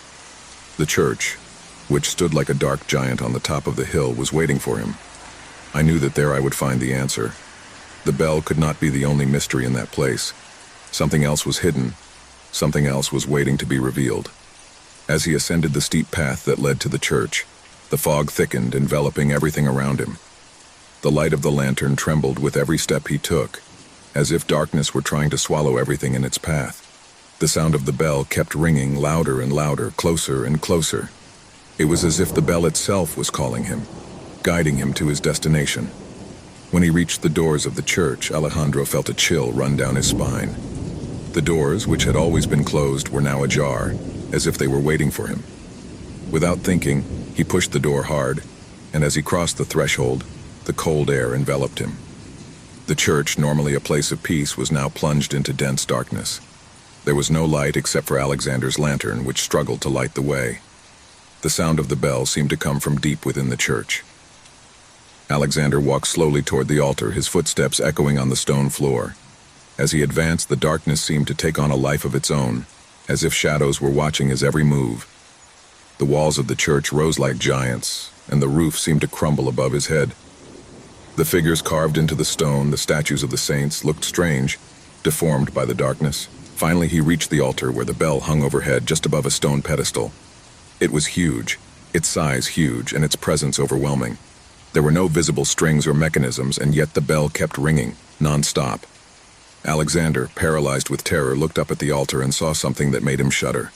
An old book, covered in dust and dark stains, rested on the pedestal. A pale glow emanated from its pages. With trembling hands, Alejandro brought the lantern closer to the book. When he opened it, a feeling of discomfort invaded him, as if the church itself breathed with him. The words of the book seemed to move, change, twist, as if the text were alive. And at that moment, a whispering voice echoed in his mind. "You have awakened what was asleep." The words floated in the air, and the sound of the bell increased in intensity, resounding in every corner of the church. The temperature dropped rapidly, and Alejandro felt a pressure in his chest, as if something invisible was crushing him. The book lit up with a sinister glow, and the shadows on the walls began to move, to lengthen, as if they were coming to life. In an instant, the altar was transformed. What was once a sacred space became a prison. A gigantic shadow emerged from the darkness, a spectral figure, his face diffuse but full of evil. His eyes flashed with a red light, as if he was looking through Alexander's soul. The figure approached slowly, floating in the air, and with each step it took, the bell rang louder as if its tolling marked the end of time. Alejandro tried to back up, but his legs did not respond. I was trapped, caught in the curse of the bell, caught in a cycle that would never end. The figure caught up with him, and an overwhelming cold came over him. The being spoke in a guttural whisper, words that Alejandro did not understand, but which resounded in his mind like a terrifying echo. "The town is scarred," said the shadow, his voice penetrating every corner of the church. "And you, Alejandro, have sealed your fate. They will all fall under the weight of the bell." The cabin was located deep in a dense forest where the echo of the wind seemed to be silenced as it moved through the trees. No one bothered to come this way, and that was exactly what made the place ideal for the party they had planned. A group of friends, between laughter and jokes, had decided to get away from it all, disconnect from the noise of the city, and spend a weekend with friends. No one imagined that this choice would be the worst mistake of their lives. The cabin, although small and old, had something cozy about it. The wooden ceiling creaked under the weight of time, but the walls, though worn, seemed to have their own character. A place away from civilization, where they could do whatever they wanted without worrying about being disturbed. The arrival was simple. The car went up a steep dirt road, and when they finally arrived, they all went out in unison, eager to see the place. Laughter filled the air as they unloaded their suitcases and settled into the space. Night after night, the group became more and more relaxed. They talked about everything. Old stories, anecdotes, rumors that were told about that part of the forest. But no one at the time stopped to think about the meaning of those stories. The idea that the place was marked by something strange, something they shouldn't have touched, was just superstition. That night, the temperature had dropped dramatically. The flames of the fire crackled, warming the central room where they stood. Candlelight flickered, creating shadows that danced against the walls, and laughter followed one after another, while the group played a board game without worrying about time. It was a typical winter night in the woods, but when the conversation began to wane, something in the air changed. The breeze that was once gentle transformed into a strange whisper as if something was watching. They all felt it at the same time, like a chill running down their spine. "Did you hear that?" one of the girls asked, her voice hesitant. The others were silent, trying to catch that sound that had frozen their skin. A crunch, a whisper. Something was moving outside the cabin. "It's just the wind," one of the boys tried to reassure them, but his voice didn't sound convinced. Suddenly, the candles shook as if a gust of wind had touched them. but the windows were closed. In an instant, the darkness of the night grew denser, and the sound of the rustling branches intensified, as if the forest itself began to approach them. That's when something strange happened. The moon, which had previously been seen through the window, disappeared completely, plunging everything into impenetrable darkness. The hut, which until that moment seemed safe, now felt vulnerable, as if nature itself had ceased to protect it. "What happened to the moon?" asked a girl in a trembling voice, looking up at the sky. The darkness was so deep that not even the stars were visible. "It must be an eclipse," one of the boys suggested, but his tone didn't convince anyone. Something was not right. The feeling of being watched intensified, and a heavy weight seemed to have settled on his shoulders. The air began to grow colder, and the silence outside the cabin became deep, almost suffocating. In that silence, everyone could clearly hear their heartbeats racing and synchronized. "I'm going to look outside," said the most daring boy, Tomas. Although he wasn't entirely sure what he'd felt, something was pushing him out. Everyone fell silent as he made his way to the door, which creaked as it opened. The fog had begun to lift, darkening the surroundings even more. Thomas took a step out of the cabin, and the cold enveloped him immediately. The air was dense, as if the atmosphere itself were charged with a strange pressure. He looked up at the sky, but there was no moon, only a blackness so deep that it seemed to swallow everything in its path. He turned to return to the interior when suddenly he heard a whisper beside him. A low, distorted whisper, as if someone or something is calling him. He turned sharply but saw nothing. The fog enveloped him completely, making him feel trapped. "This is not right," he muttered to himself, hurrying back to the cabin. But just as he was about to take a step toward the door, he heard a low creak as if something was crawling behind him. "Thomas!" his friends shouted from inside, but he did not answer. The door closed by itself, and silence returned to the cabin. No one dared to move, but their minds were filled with questions. What had happened to Thomas? At that moment, something slipped under the door, an almost imperceptible touch that only those closest to it could hear. It was as if a shadow without any form was lurking. The darkness wasn't just outside. Now something had infiltrated inside the cabin. In the distance, one of the boys, Lucas, tried to light a flashlight, but he couldn't get it to turn on. Somehow the darkness turned it off, absorbed any attempt at light. In the distance, at the edge of vision, something moved rapidly, and a piercing scream echoed from outside. Without thinking, the group got up and ran to the window. But when they looked, they saw nothing, only more darkness. Something was stalking them, something hiding in the shadows, waiting for the right moment to strike. But the worst was not what they could see. It was what they could not see. As the hours passed, the tension in the cabin increased. Fear took hold of each of them, and soon paranoia set in. No one wanted to be alone. No one dared to go out into the dark. They were trapped.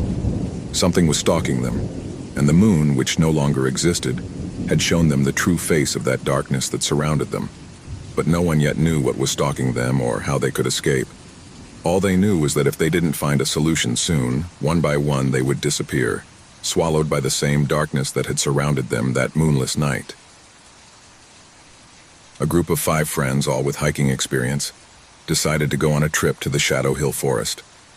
They had heard the stories and legends that haunted that place since they were children. Stories that spoke of unexplained disappearances, of people who never returned after entering the forest. However, what originally seemed to be a challenging adventure would quickly turn into a nightmare that would test not only his bravery, but his deepest fears. The sun was beginning to set when they reached the edge of the Shadow Hill Forest. The treetops formed a dark blanket that blocked much of the light. Despite the sinister reputation of that place, the 5 friends did not let fear stop them. They were used to walking in nature, and they believed that stories were just that, stories. They decided to camp near a clearing, a small open area between the trees, which offered them a quiet view of the starry sky. They prepared to spend a relaxed night surrounded by nature, not knowing that this would be the last moment of calm they would experience.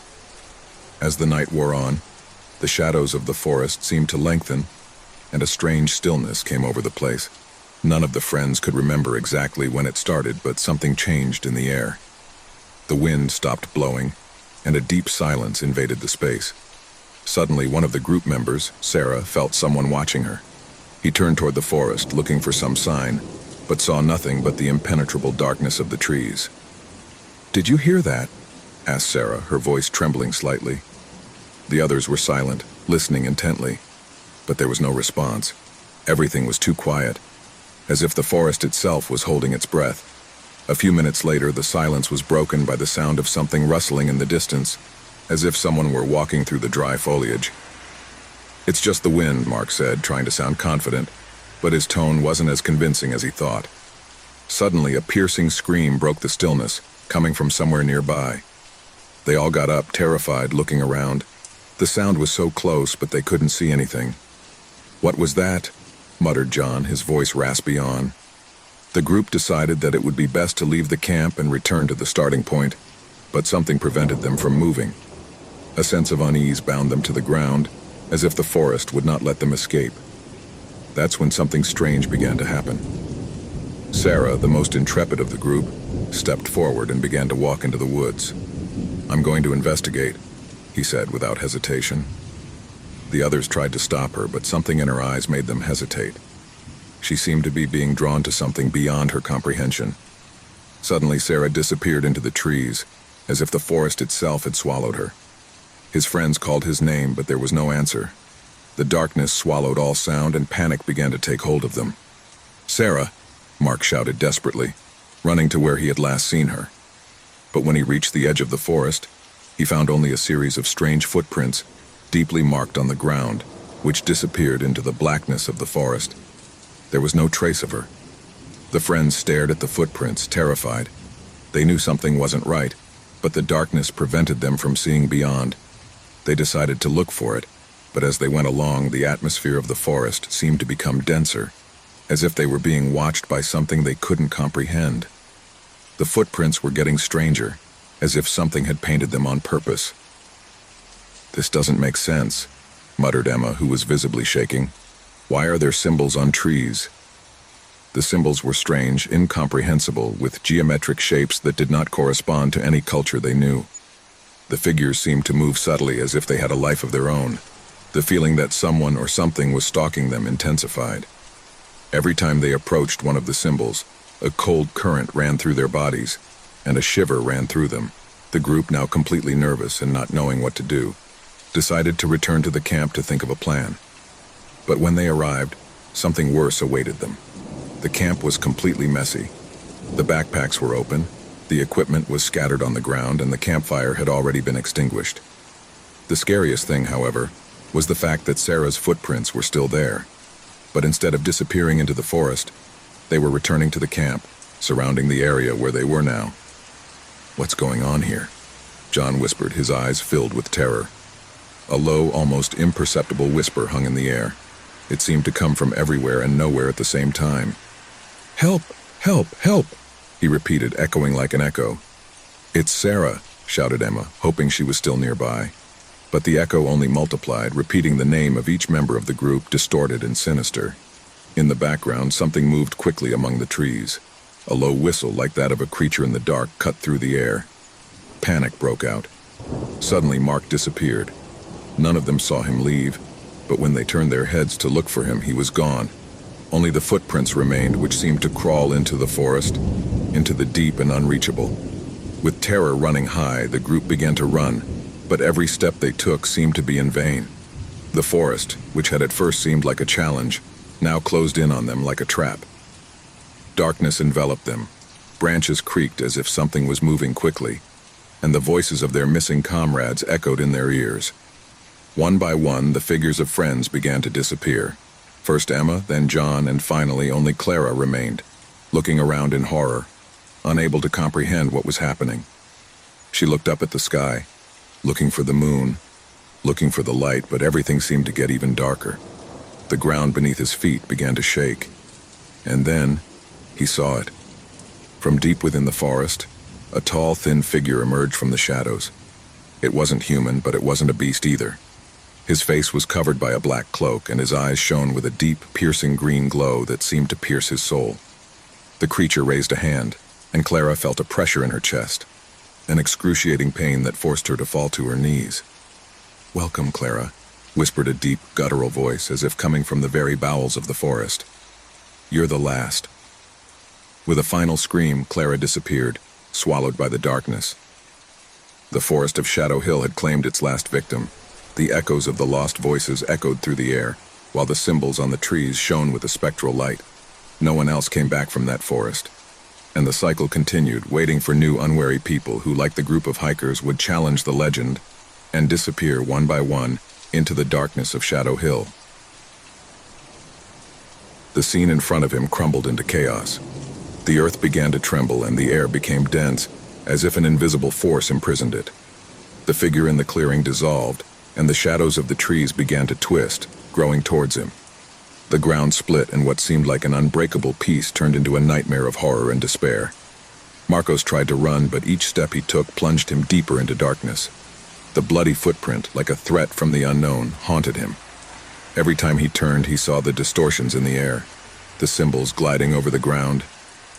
The trees seemed to move, as if they were part of a sentient entity, watching him, stalking. The horror reached its peak when it reached the edge of a precipice. The forest seemed to have engulfed him, and all that remained was emptiness. The bloody footprint was there on the edge of the abyss, and Mark, now completely plunged into terror, saw a figure emerge from the shadows, his own reflection distorted, grotesque, standing in front of him. And then, as if all the accumulated terror had only one purpose, the footprint began to drag him away. A violent tug pushed him into the abyss, into the void, as the shadows devoured him completely. The man disappeared into the darkness of the forest, and the man, the bloody one, as if it had never existed, vanished into the earth. The echo of his cry echoed in the distance, but no one heard him. The forest, again in silence, kept the last vestige of its passage, until another visitor arrived, unwary to follow the trail of the bloody track. The rain was pouring down on the small town. An icy wind whipped through the windows of the car while Lara watched through the foggy glass. He had traveled hundreds of miles to get there, following the clues his mother had left him in an old letter. In it, he told her about the cabin in which he had grown up, a place that seemed to be shrouded in mystery and darkness. Lara had never met her grandmother, and her mother never spoke of her, but there was something about the tone of the letter that had intrigued her, a kind of call she couldn't ignore. The car stopped in front of the cottage's entrance, an old building surrounded by twisted trees that seemed to whisper to each other. Lara took a deep breath before getting out of the vehicle, feeling the humidity of the night take over her skin. As he approached the door of the cabin, the air became heavier, as if the place was waiting for something. He entered the cabin, and the first shiver ran down his spine. The air was stale, permeated with a smell of old wood and dampness. The dim light of an oil lamp illuminated the walls, covered in dust and cobwebs. The wooden beams creaked softly, as if the place breathed on its own. Lara watched every corner cautiously, her mind filled with unanswered questions. At first, everything seemed calm. He decided to explore, looking for some clues about his family's history. He had heard rumors that the hut had been built on ancestral land, but the details were vague and fuzzy. As he walked through the halls, something caught his attention. A small wooden door at the back of the house, barely visible in the shadows. Without thinking, he approached and opened it. On the other side, he found a staircase that descended into a dark, damp basement. At that moment, a strange echo echoed through the hut, a low murmur that seemed to come from the walls themselves.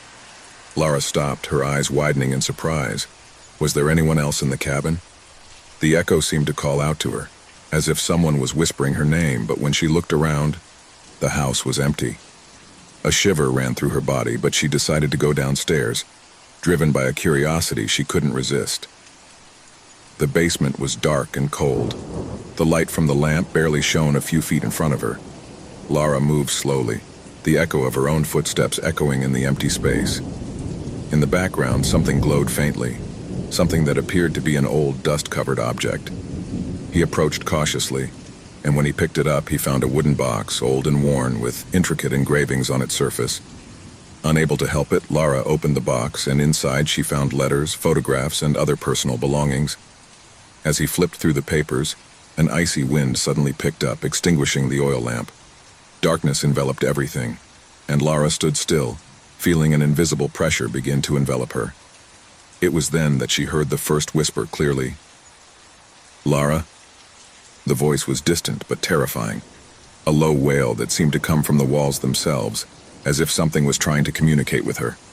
Lara recoiled instinctively, tripping over an old chair that fell to the floor with a deafening noise. Instantly, the house seemed to come to life. The echoes multiplied, the voices intertwined, calling her, shouting her name. He covered his ears with his hands, but he couldn't block out the sound. Suddenly, the atmosphere changed. The air became thicker, denser, as if something was filling the space with a palpable presence. The murmur morphed into a deep, distorted voice that echoed in his ears. "Get out!" the voice commanded. But Lara couldn't move. I was paralyzed, trapped in the darkness of that basement, surrounded by echoes that never ended. At that moment, something moved in the corner of the room, a shadow that seemed to slip between the walls. Lara turned quickly, but there was nothing there. He couldn't explain it, but something told him that he shouldn't stay in that place. The feeling of being watched intensified, as if the eyes of countless unseen presences were fixed on her. Her breathing quickened and panic began to take hold of her. Suddenly, a clanging noise cut through the air. The basement door slammed shut. Lara jumped, but the pressure in the air did not disappear. A shiver ran through her body as she realized she was trapped. What had started as a visit to the cabin to discover his family's history had turned into a nightmare. Something dark and evil was present in the house, something that had been waiting for his arrival. Desperate, she began to look for a way out. He knocked on the walls, tried to open the door, but it was all useless. The presence in the house became stronger, more aggressive. The echoes of the voices turned into deafening screams, and the shadowy figure she had seen in the corner of the basement was now closer, getting closer and closer to her. Lara spun quickly, but the shadow faded before she could see her clearly. It was then that a figure appeared in front of her, emerging from the darkness. A man with a pale face and empty eyes was staring at her. Lara tried to scream, but her voice trailed off in her throat, gripped by terror. The figure wasn't moving, but his eyes reflected an endless emptiness, as if his soul had been ripped out and replaced by something much darker. The figure began to speak in a language Lara couldn't understand, but the sense of horror grew with each word she uttered. It was as if the figure was communicating with her through more than just words, as if it was touching her mind, penetrating her deepest thoughts. "Get out," the figure whispered, but Lara couldn't move a single muscle. The presence around her became denser, as if the hut itself were alive, breathing with her. Panic overflowed in her mind, but Lara couldn't do anything. The darkness seemed to swallow everything, and the echoes of the voices were intertwined with his own thoughts. "I don't want to die here," he thought, but it was useless. The figure stepped forward, and Lara felt an unbearable pressure in her chest. Her mind was filled with distorted images, memories of her family's past, fragments of voices and laughter that mingled with the screams that now surrounded her. The ground beneath his feet began to shake. The echoes became louder, more aggressive, as if the house itself was reacting to their presence. Lara fought to free herself, but the voices pushed her into the abyss. A sinister laugh rang in her ear, and as she turned, she saw a gigantic shadow sliding towards her. At that moment, the house seemed to explode in a burst of terror. The walls creaked, the windows shattered, and the figure in front of her disappeared in a flash of darkness. Lara fell to the ground, exhausted, struggling to breathe. But something inside him knew that he had won. It had survived the echo of the past. It was a gray day when Daniel and Laura decided to escape the hustle and bustle of the city. After months of constant stress, they decided that all they needed was the fresh air of the forest and the tranquility of a cabin away from everything. A couple of days, just the two of them, surrounded by nature, where they could relax without worries. The cabin they rented was in a small, secluded corner, where there were no houses nearby and hardly any phone signals. The road meandered between tall trees that towered like giants, mostly covering the sunlight.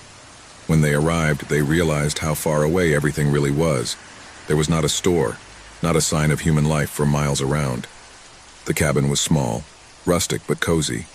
Outside, time seemed to have stopped, as if it were a refuge forgotten by all. "This is perfect," Laura said, dropping her suitcase on the dusty porch floor. "We need this. Time to disconnect."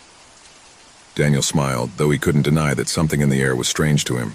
There was something unsettling about the stillness of the place. But he ignored it, thinking it was just his mind burdened by the pressures of the city. What he didn't know was that the calm they longed for would be interrupted by something much more terrifying. The cabin had the essentials: a fireplace that crackled softly, a kitchenette, and a couple of cozy rooms. As they settled in, Daniel and Laura felt more relaxed. forgetting the stresses of work and everyday life. But soon, the first shadows of uneasiness began to appear. That night, after a quiet dinner by the fire, they retired to their room. As Laura settled into bed, Daniel leaned out of the window, looking out the forest around the cabin. The full moon was high in the sky, but it wasn't enough to illuminate the thickness of the trees. I couldn't help but feel a sense of being watched, even though I couldn't see anything. "Is everything okay?" asked Laura from the bed. "Yes, just the silence is so absolute here," Daniel replied, closing the curtain and turning off the light. But when he tried to sleep, Daniel's sleep was interrupted by strange noises, a distant creak, as if something or someone is moving through the trees. At first he thought it might be an animal, but then the sound repeated, closer, as if someone was approaching the cabin. Daniel tried to ignore it, blaming it on the stress and loneliness of the place. But the creaks continued until a loud bang made him get out of bed. "Did you hear that?" Daniel whispered, looking at Laura, who was already awake. She nodded, looking out the window. "Yes, as if someone is nearby. Should we go and look?" "Number. Let's better stay here and check tomorrow. It's very dark outside." Laura wasn't so sure. Something in the air kept her alert, but she trusted Daniel and the cabin was safe, or so she thought. The next morning, they didn't mention the noises of the night. The light of day brought with it a false sense of security. They decided to take a walk in the woods, exploring the surroundings. As they walked, Daniel felt the strange sensation of being watched again. Every time he turned his head, he saw nothing, but the feeling lingered, as if something was watching them from the shadows of the trees. "I don't know, Laura. This place scares me a little. Perhaps we should have looked for something closer to civilization." "Come on, don't be paranoid. It's just a forest and we're all alone." "There's something soothing about this silence," Laura replied, though she also felt a growing discomfort in her chest. As they moved deeper into the forest, the sound of their footsteps and the breeze moving the leaves of the trees were the only things that broke the silence. But as they advanced, something else began to add tension to the atmosphere. Some branches creaked near them, and when they looked, they saw nothing and no one. "Who else could be here?" muttered Daniel, looking around more nervously. "Don't worry, it's just an animal. Let's keep walking," Laura said, though her words lacked the confidence she had had before. By the time they returned to the cabin, night had already begun to fall and the sense of unease intensified. That night, terror did not take long to arrive. During dinner, Laura and Daniel tried to talk about anything to distract themselves, but something in the air made the words feel empty. It was after dinner, when Daniel sat down in the chair by the fireplace, that they heard a creak again, but this time louder, almost above their heads. The two looked at each other, their eyes full of dread. "What was that?" asked Laura, her voice trembling. "I think something is on the ceiling." Daniel got up quickly, looking up anxiously. It's impossible." The noises continued. As they intensified, they began to hear what seemed like footsteps dragging on the ceiling, heavy as if someone was walking on the wooden beams. The thought that someone could be there watching them caused terror to take hold of them. "We have to get out of here," Laura said, visibly terrified. "But we can't. We are very far from anywhere. We have no other options. Maybe it's just the wind or an animal. We're going to close everything, lock the gates, and wait for it to happen." Paranoia began to creep into their minds, as the sense that they were not alone became more and more palpable. Upon returning to their room, the sound of something hitting the windows made them jump in fear. "The window. Look at the window," Laura whispered, pointing to the window. Something dark and blurry moved on the other side. Fear gripped them as the sound of scratching on the window continued. Laura tried to take a closer look, but she couldn't see anything. However, he felt that something was stalking them from the outside. "We have to go now," exclaimed Daniel, clutching his jacket in despair. "Come on, Laura, come on." But when they both tried to open the door to escape, something stopped them. The door wouldn't budge. It was sealed from the outside. Panic set in when they discovered they couldn't open the door. They tried with all their might, but the lock seemed to have been locked from the outside. Laura, her face pale, began to breathe rapidly, her mind working at 1,000 miles an hour.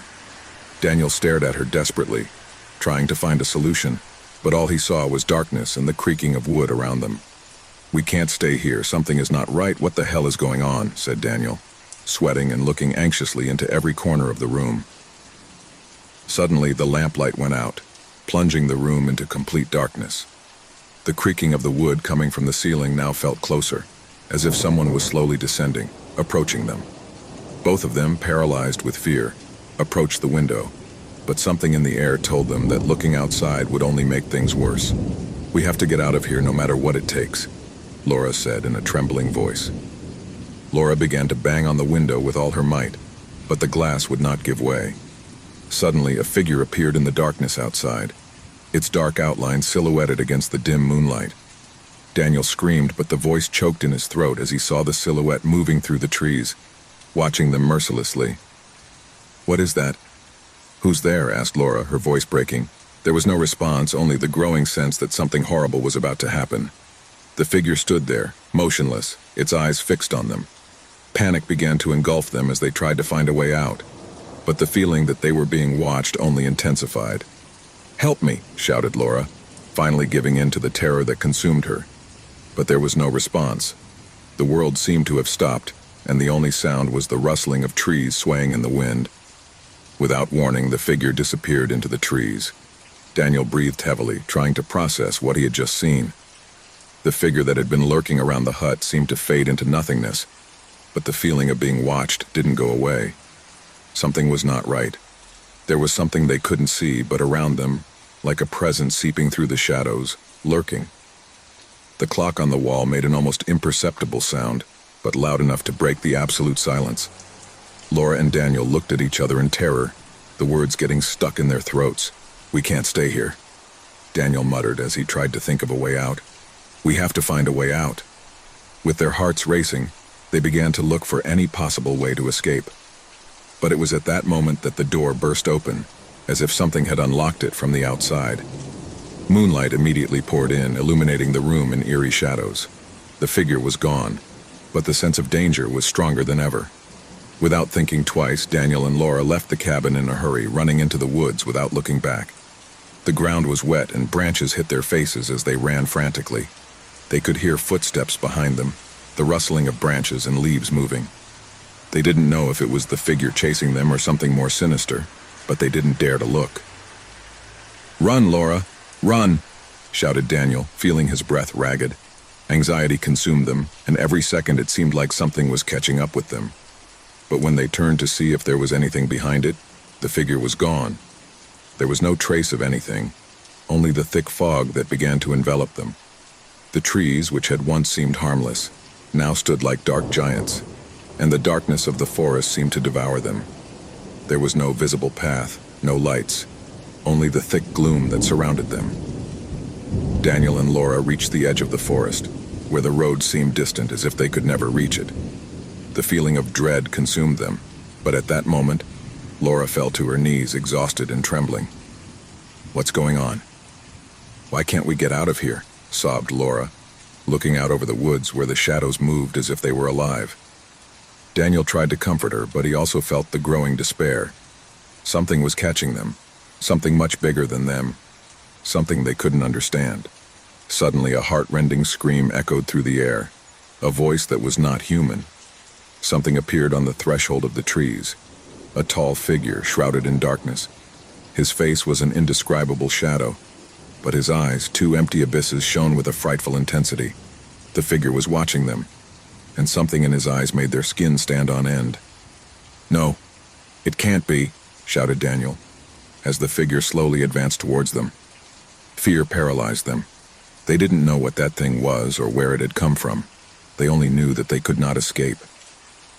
The air around them thickened, as if time itself had stopped.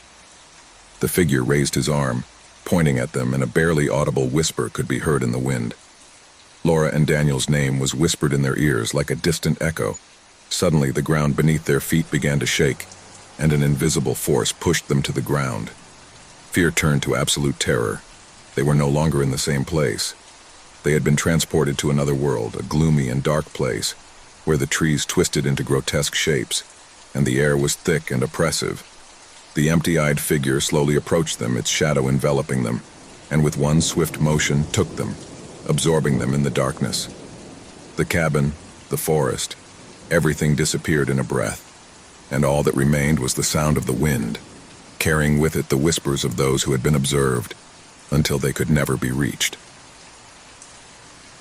It was a gray afternoon when Emily, exhausted from the long journey, decided to take an alternate route on her way home. The deserted road stretched for miles, surrounded by growing darkness. There were no signs of life or other vehicles, only the roar of the wind and the distant chirping of crickets. The engine of her car echoed in the stillness of the landscape, and she took the opportunity to relax. As she drove, she began to feel a strange sensation, as if she were being watched. She shook her head and told herself that it was just tiredness. However, something was not right. His phone above the passenger seat vibrated suddenly. Emily frowned at the screen. He didn't recognize the number but decided to answer, hoping it was an important call. "Hello, who's talking?" she said in a tired voice, trying to sound calm. At first there was no response, just the sound of heavy breathing on the other end of the line. Emily raised an eyebrow, puzzled. "Hello?" he repeated, looking at the phone with growing uneasiness. Finally, a trembling voice emerged from the darkness on the other end of the line. "Help me. Please," said the male voice, full of despair. "I'm trapped. I don't know where I am. There's something here. Something that is looking at me. He's chasing me." Emily felt a wave of discomfort run down her spine. The voice was distorted, as if the man was in a dark, terrifying place. "Who are you?" he asked, his pulse racing. Fear was beginning to creep into his voice. Before he could receive an answer, the call was abruptly cut off, leaving only the echo of the stranger's heavy breathing. Emily, her hands sweaty, looked at her phone for signs of life, but there was nothing. There were no messages, no missed call logs, just the blank screen. He stared at his phone for a few seconds, his mind racing for answers. Just a joke, he thought. It must be someone playing with me. However, a strange sensation lingered in the air. She decided to continue on her way, but she couldn't shake the feeling of being watched. Over the next few days, Emily tried to forget what happened, blaming it on the stress and fatigue of the trip. However, something inside him told him not to ignore it. She was used to being alone on her travels, but she had never felt anything so unsettling. The latent sense of danger never went away. One night, after arriving at her apartment, Emily checked her phone and saw something that left her paralyzed. A message without a sender or any information. When he opened it, he saw a recording. She played it without knowing why, as if something pushed her to do it. The audio that began to play was the same as that of the mysterious call. The same desperate voice, the same gasping breath. But what made her tremble with terror wasn't just the voice. It was the sound of a whisper filtering through the end of the recording. Something enigmatic, almost inaudible, but clearly audible to anyone paying attention. "Don't look back," the whisper said, like a warning. A shiver ran through his body. Suddenly he realized that there was something much more sinister behind that call. Something dark that was following her. But I couldn't let it go. I couldn't ignore it. He decided to investigate. However, I had no idea what I was about to discover. Emily began to go through her phone logs, looking for something that might lead her to understand what had happened on the road. When he accessed the call history, something strange happened. There on the list, he saw the call from the unknown number, but with a peculiar detail. The time she was received did not coincide with the time she had been behind the wheel. It was as if the call had been recorded long before she answered it. The mystery increased, but something worse awaited her. That same night, Emily began receiving text messages. They were short, meaningless, but chilling. "You're closer than you think," said the first. The following message came shortly after. "Don't leave the house." Another, an hour later. "Time is running out." The messages intensified as the days progressed. Emily couldn't ignore them. She began to feel like she was being watched constantly, even though there were no obvious signs that anyone was around. At all hours, I felt the presence of a shadow, something I couldn't see but that was always lurking. The situation escalated when, one morning, Emily woke up with the feeling that something was not right. The air was dense, as if the atmosphere itself were charged with electricity. When she got out of bed and looked out the window, she saw something that left her paralyzed. On the other side of the street, in the gloom, there was a figure. Tall, thin, motionless. A figure she couldn't identify, but who seemed to be staring at her. Panic took hold of Emily. He closed the curtains quickly, trying to calm himself. I needed to get out of there. He didn't know where he would go or what he would do, but he felt that his life was in danger. He picked up his phone and saw one more notification. a message with an attachment. The file was a photo taken from his own window, showing his figure looking out. The tall and slender figure was now closer. So close that I could see her eyes, which glowed in the dark. In a fit of desperation, Emily ran to her car and drove to the place where she had first received the call. The deserted road, now covered in a thick fog, seemed even more unsettling than before. When he arrived at the scene, he turned on the car's lights, looking for any sign of what had happened. There, in the darkness, he saw something on the ground. It was his phone. The phone I'd forgotten. The phone that had witnessed everything that had happened. Upon picking it up, the device turned on its own, and a new notification appeared. You are too close to finding out the truth. Now there is no turning back. A heart-rending scream filled the air, and Emily felt something horrible loom over her. The phone began to make a strange sound, as if something was happening on the other end of the line. However, there was no one there. Everything was silent, except for the sound of his own breathing, quickened by fear. Emily tried to run, but the ground began to shake under her feet. At that moment, a dark figure emerged from the fog. It was the same being in the photo, his face deformed and his gaze fixed on her. She had no human face, only empty eyes that stared at her with terrifying intensity. The figure moved forward, sliding on the ground, and Emily, paralyzed with terror, tried to scream. But his voice did not come out. Only the sound of fog and heavy breathing surrounded her. The phone fell to the floor, and with it all hope. The figure caught up with her, and Emily disappeared into the darkness, absorbed in the terror that had haunted her from the moment she answered that call. The investigation that followed was puzzling. The phone, which was found at the scene, contained more messages. Some sent before Emily's disappearance, others after. The recordings and photos she had received indicated that someone had been following her from the moment she accepted that call. No one knew who was behind the threat, but the case remained unsolved. The authorities never found a concrete clue, and the forgotten phone remained stored as a macabre memory of the inexplicable. Emily's disappearance became a legend, a horror story whispered in the dark, where the forgotten phone was the key, and the figure in the fog, the eternal nightmare that haunted those naive enough to answer an unknown call. Whitehaven Island, a small, isolated piece of land in the middle of the murky waters of the North Sea, had been a mystery for years.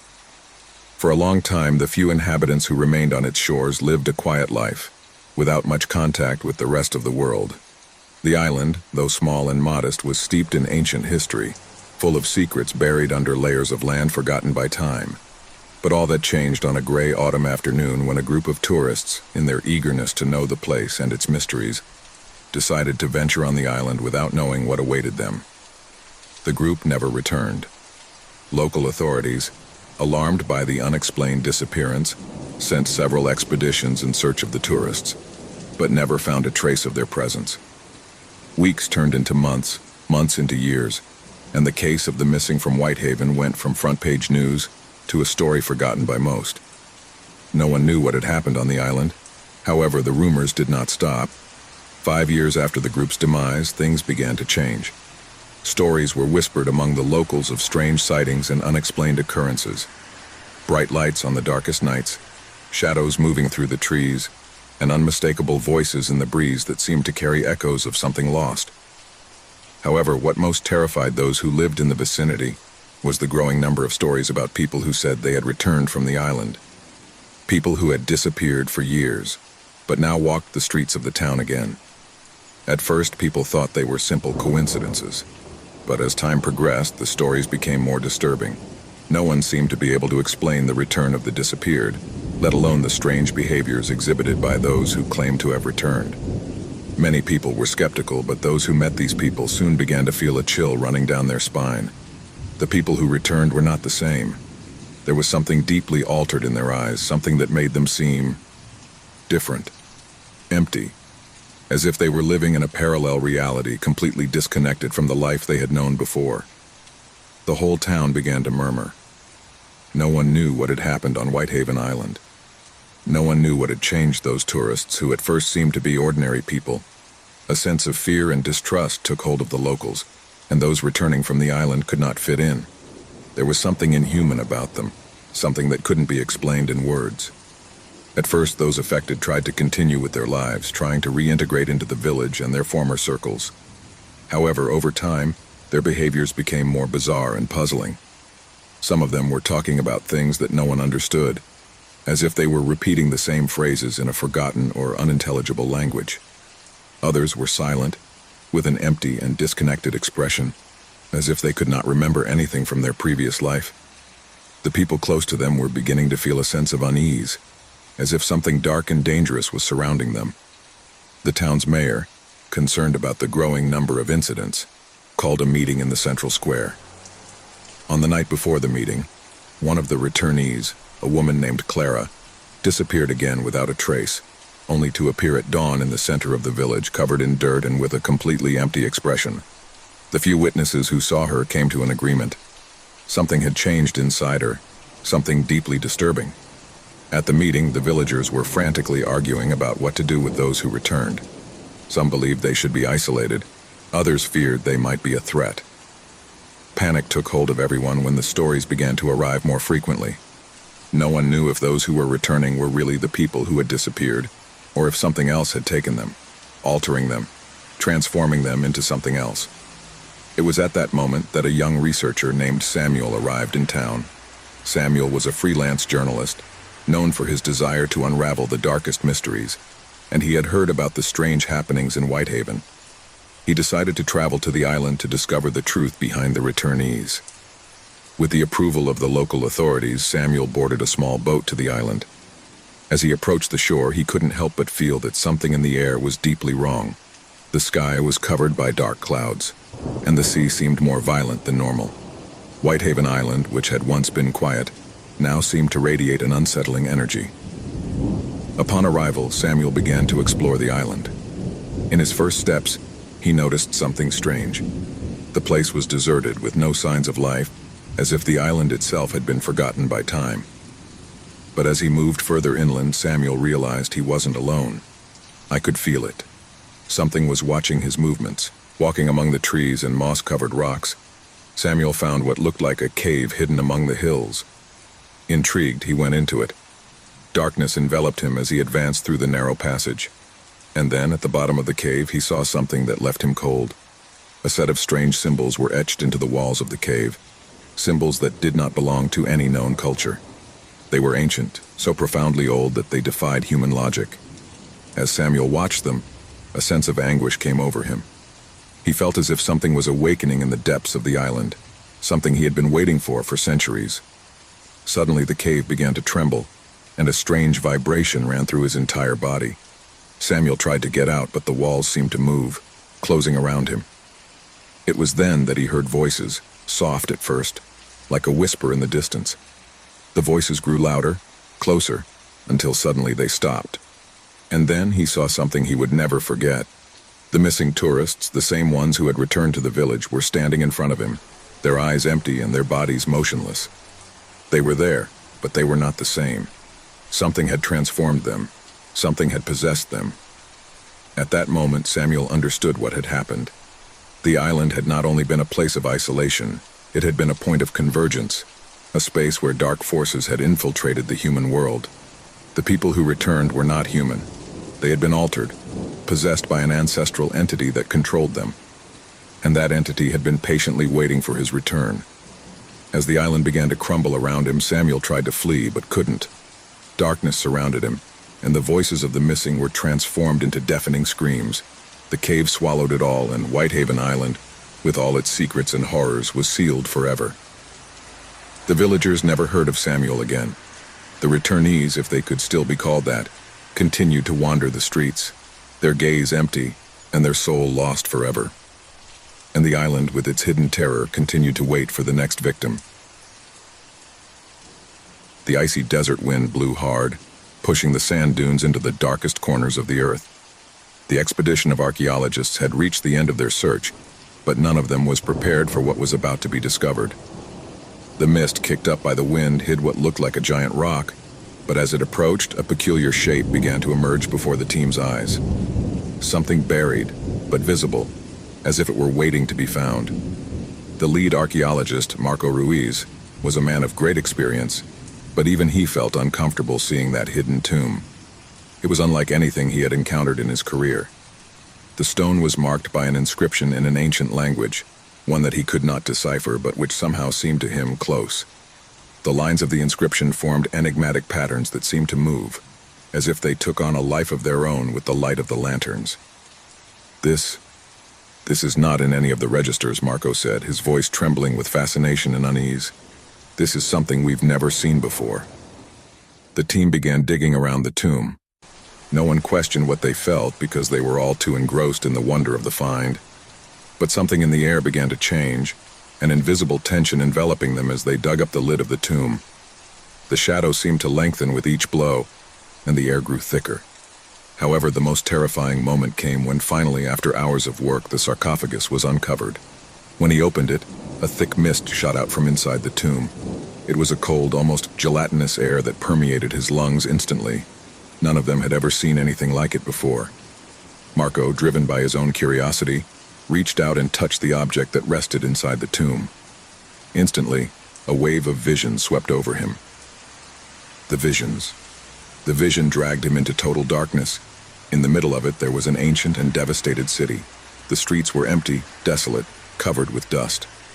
There were distant screams, murmurs echoing from the crumbling walls. Marco could not understand what he saw, but terror invaded him. He saw figures crawling among the ruins, diffuse shadows, as if they were beings caught in an endless cycle. Suddenly, one of those shadows approached him. The form was human, but with the skin covered in scars that seemed to be alive, pulsating as if something inside it was struggling to come out. His eyes were two pits of darkness, and a raspy voice murmured something that Marco didn't understand, but that froze him inside. Then the vision faded, but the images lingered in his mind. Marco looked around, desperate to regain his composure, but something inside him had changed. He knew that he had unleashed something that should not have been touched. One of his companions, Alejandro, approached to examine the object. Without hesitation, he touched it. As soon as he did, he fell to the ground, writhing. He screamed with an unearthly intensity, as if something was piercing him inside. A scream that sounded as if it were eternal, and that was repeated in his mind. The curse. With each passing moment, the curse began to seep into the lives of the expedition members. The days that followed were marked by strange events. Those who stood near the tomb began to experience episodes of unexplained terror. Some saw visions of the future, other times, memories of the past that they had never lived. They were all caught up in their own fears and heartaches, as if each was being haunted by something they could not escape. Marco began to lose control. At night, he saw shadows sliding down the walls of his tent. He felt the cold, clammy hands of someone touching him in the dark. He heard whispers calling his name, voices asking him to undo what he had started. But he was doing it in a language he had never heard before. Worst of all, the shadows resembled the figures he had seen in the tomb, as if those entities were watching his every move. Each of the members of the expedition began to suffer the same. Alejandro could no longer sleep without screaming. Sarah, another of the archaeologists, saw her reflection in a pond, and when she looked at herself, she saw that her face was aged, her eyes empty, as if she had lived a whole life in seconds. The vision disappeared when he stepped away from the water, but the feeling of having seen his future remained. The terror began to overflow when stranger phenomena began to occur. In the middle of the night, everyone woke up feeling bitterly cold. The tomb, despite having closed, seemed to be emanating something, as if it were alive. The team members began to have vivid nightmares, all related to the vision of the desolate city, but more intense, more real. It seemed as if somehow the past was merging with the present. One night, Marco woke up suddenly, feeling a cold presence beside him. As he opened his eyes, he saw a being staring at him from the corner of his tent, a disfigured figure with glowing red eyes, watching him in silence. Fear paralyzed him, unable to move. The figure slowly stretched out his hand towards him, and Marco felt the heavy air almost as if he could touch it. The light from his flashlight flickered before going out completely, and in the darkness, he heard the murmur of voices intensifying. They were voices of despair, voices of the future, of the past, of all who had ever stood near the unmarked grave. Marco finally got up, but as he did so, he saw that his companions were no longer in the tent. The feeling of emptiness was overwhelming, as if everything I had ever known was fading away. The few survivors attempted to leave the site, but the curse had already spread beyond the camp's borders. The desert seemed to consume everything. Marco, exhausted and on the verge of madness, tried to reach a safe place, but the tomb had marked him forever. Finally, Marco found a way to break the cycle. He had to seal the sarcophagus again, close it forever. But in doing so, the vision that had tormented him for so long caught up with him for the last time. The ruined city awaited him, and with it the end he had unleashed. The moment he closed the sarcophagus, the future began to fade, and silence reigned. The tomb, however, would never disappear. The curse would remain, waiting for whoever would discover it again. The cycle would keep repeating until someone else touched the cursed object. And when that happened, the darkness would return, bringing with it terror and despair forever. The story of the nameless tomb would continue, waiting to be unearthed once again. Night hung over the house with an eerie stillness, silence only interrupted by the occasional sound of a branch hitting the window. Laura was in her living room, embraced by the gloom that filtered through the curtains. The dim light of the table lamp dimly illuminated the book in his hands. In those moments of loneliness, I always found solace in the pages of a good novel, an escape from the daily grind. Tonight, however, something seemed different, something in the air that he couldn't clearly identify. The wall clock struck 9 and Laura heard a noise that broke the tranquility. A soft knock, as if someone were knocking on the door. He got up from the couch and walked toward the entrance, a slight feeling of discomfort running down his back. I never expected visitors at that time. He looked out the window before opening the door, but saw no one. A shiver ran through his body, though he tried to ignore it. After all, it could be children playing or someone in the wrong house. He opened the door and there he was, a man standing in his doorway. He had a serious appearance, with a dark jacket and a hat that partially covered his face. Laura stared at him, bewildered. She didn't recognize him, but there was something in his eyes that seemed strangely familiar. "Good evening," the man said in a deep but calm voice. "Laura, right?" Laura frowned, overwhelmed by a growing sense of unease. "Yes, but I don't know you. How do you know my name?" The man smiled slightly, but his smile didn't reach his eyes. "I told you, Laura. We know each other, even if you don't remember it." Laura blinked, confused. What was he talking about? She had never seen that man in her life. How could I meet her?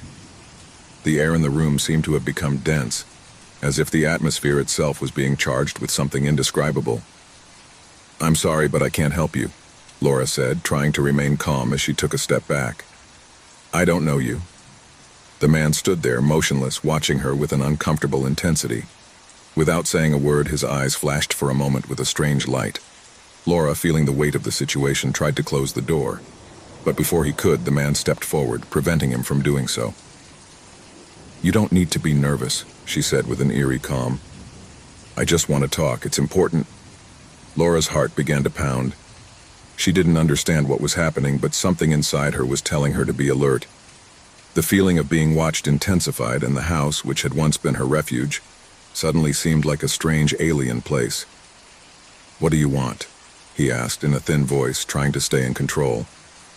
The man stared at her before answering. "Come with me. There are things you need to remember." A shiver ran down Laura's spine. What things should I remember? The feeling of fear invaded her completely, but at the same time she couldn't help but feel intrigued. Something about the way the man spoke made her feel like she couldn't just refuse him. "I'm going to call the police if you don't leave," he finally said, unable to hide the anxiety in his voice. But the man didn't seem to flinch at the threat. "You can do it if you prefer," he replied with unsettling calmness, "but it won't change anything." Laura felt a growing pressure in her chest. The need to understand what was happening prompted her to take a step back, reluctantly allowing her into her home. The man walked into the room with terrifying naturalness, as if he had been there thousands of times before. "I shouldn't have," Laura muttered to herself, though she knew it was too late. The door closed with a dull sound, and the house was filled with an ominous calm, as if time itself had stopped. The air seemed denser, and the darkness thicker. She sat down on the couch, unable to take her eyes off the man. He sat down in front of her, his arms folded, staring at her. "What I want you to remember is that," he finally said. "Remember what you forgot." Laura frowned, completely bewildered. "I don't understand what you're talking about. I don't know you. Who are you?" The man stared at her, and for an instant, Laura saw something in his eyes that made her blood run cold. It was as if there was a connection between them, something deep and ancient that I couldn't comprehend. The feeling of dread grew inside him.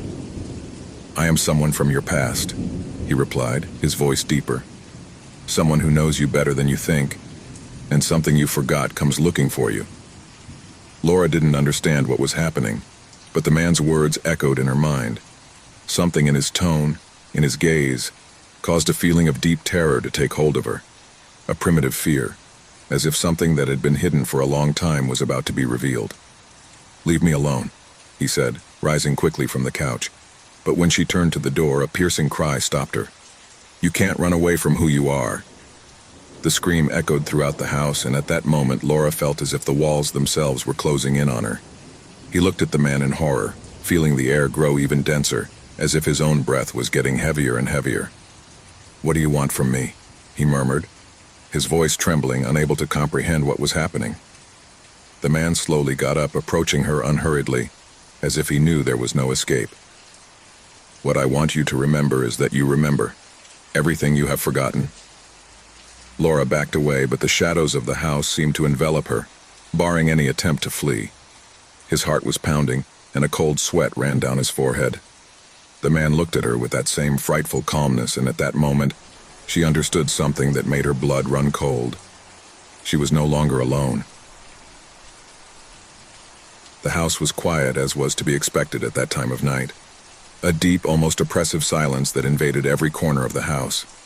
Joseph was in his bed, staring at the ceiling, unable to sleep.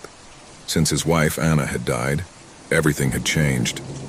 The house was no longer the same, and the emptiness left by it was unbearable. Everything in her life seemed to have a gray tinge, a sense of loss that couldn't be dissipated, no matter how hard she tried. Every night in her bed, she felt that something was missing, something that she could never recover. That night, however, the air was different, heavier.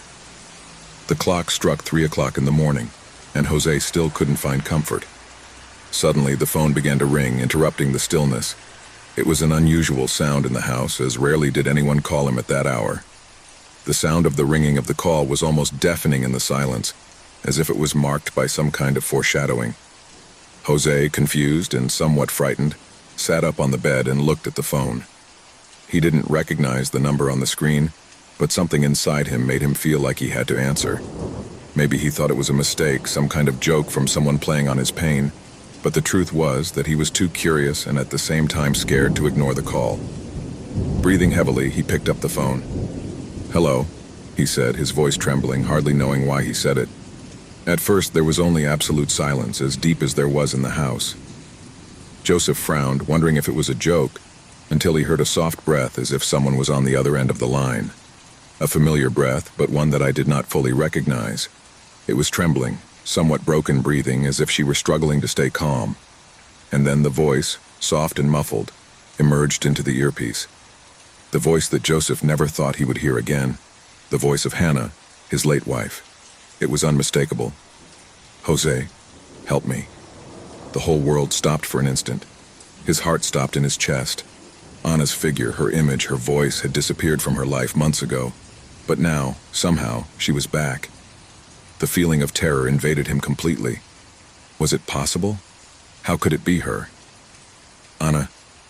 No, this can't be happening," he said, his voice trembling, feeling his mind fogging up, but still clinging to the idea that it might be a hallucination or some kind of trick. "Jose, please help me. I'm trapped. I can't get out," Anna's voice told him with palpable desperation. Joseph looked around the room as if expecting to see something, some hint that he was dreaming. Everything was in place. Everything seemed normal. But the feeling that something strange, something dark, was beginning to settle over the house did not leave him calm. The call continued, and his wife's voice did not stop asking for help. Panic began to rise through his chest, choking his breath.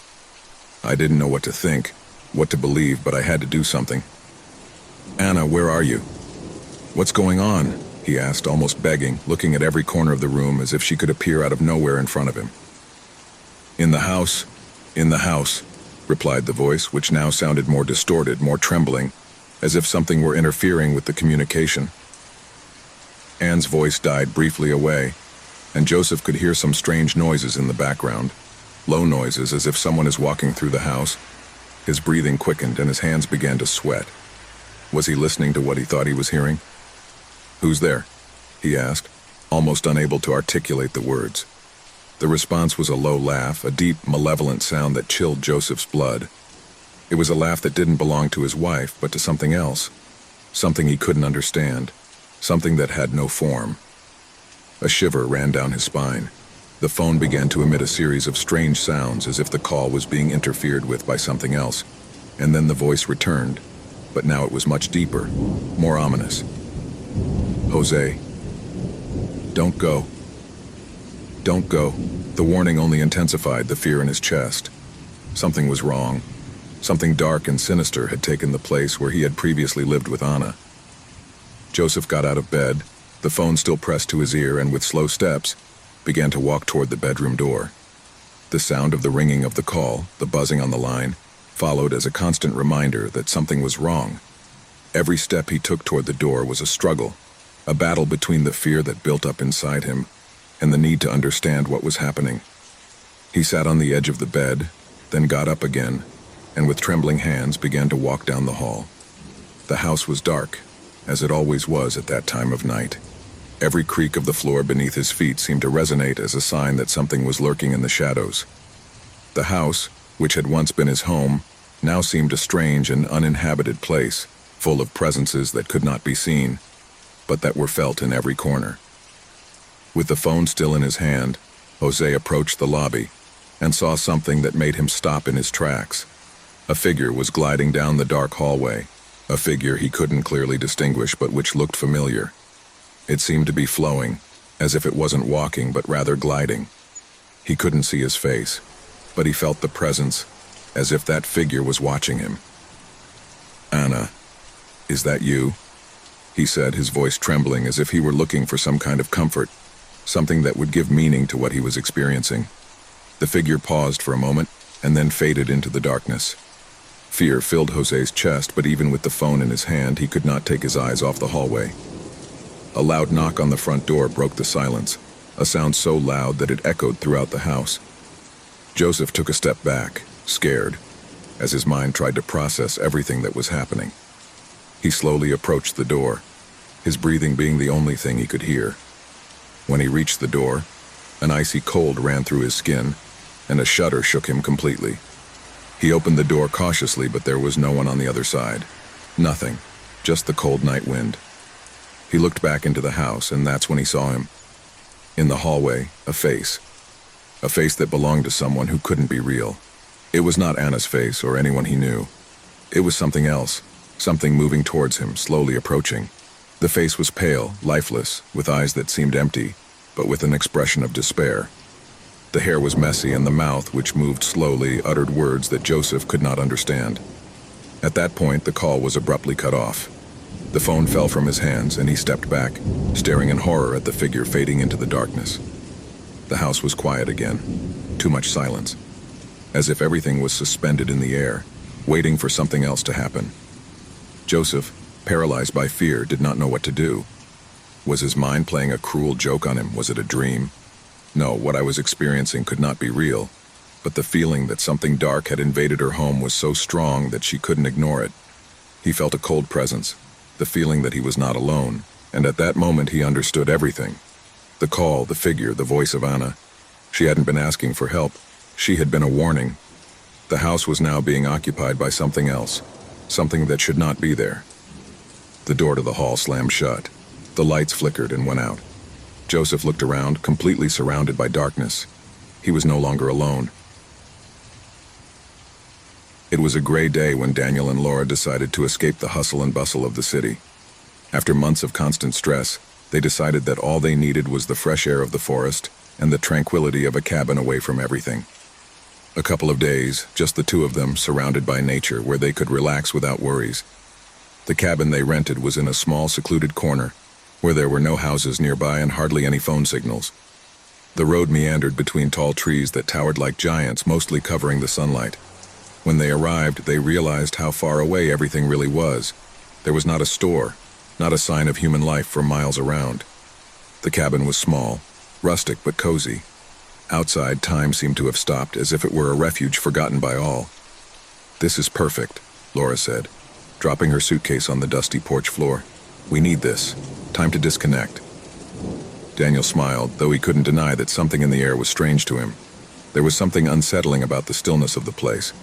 But he ignored it, thinking it was just his mind burdened by the pressures of the city. What he didn't know was that the calm they longed for would be interrupted by something much more terrifying. The cabin had the essentials: a fireplace that crackled softly, a kitchenette, and a couple of cozy rooms. As they settled in, Daniel and Laura felt more relaxed, forgetting the stresses of work and everyday life. But soon, the first shadows of uneasiness began to appear. That night, after a quiet dinner by the fire, they retired to their room. As Laura settled into bed, Daniel leaned out of the window, looking out the forest around the cabin. The full moon was high in the sky, but it wasn't enough to illuminate the thickness of the trees. "I couldn't help but feel a sense of being watched, even though I couldn't see anything." "Is everything okay?" asked Laura from the bed. "Yes, just the silence is so absolute here," Daniel replied, closing the curtain and turning off the light. But when he tried to sleep, Daniel's sleep was interrupted by strange noises, a distant creak, as if something or someone is moving through the trees. At first he thought it might be an animal, but then the sound repeated, closer, as if someone was approaching the cabin. Daniel tried to ignore it, blaming it on the stress and loneliness of the place. But the creaks continued until a loud bang made him get out of bed. "Did you hear that?" Daniel whispered, looking at Laura, who was already awake. She nodded, looking out the window. "Yes, as if someone is nearby. Should we go and look?" "Number. Let's better stay here and check tomorrow.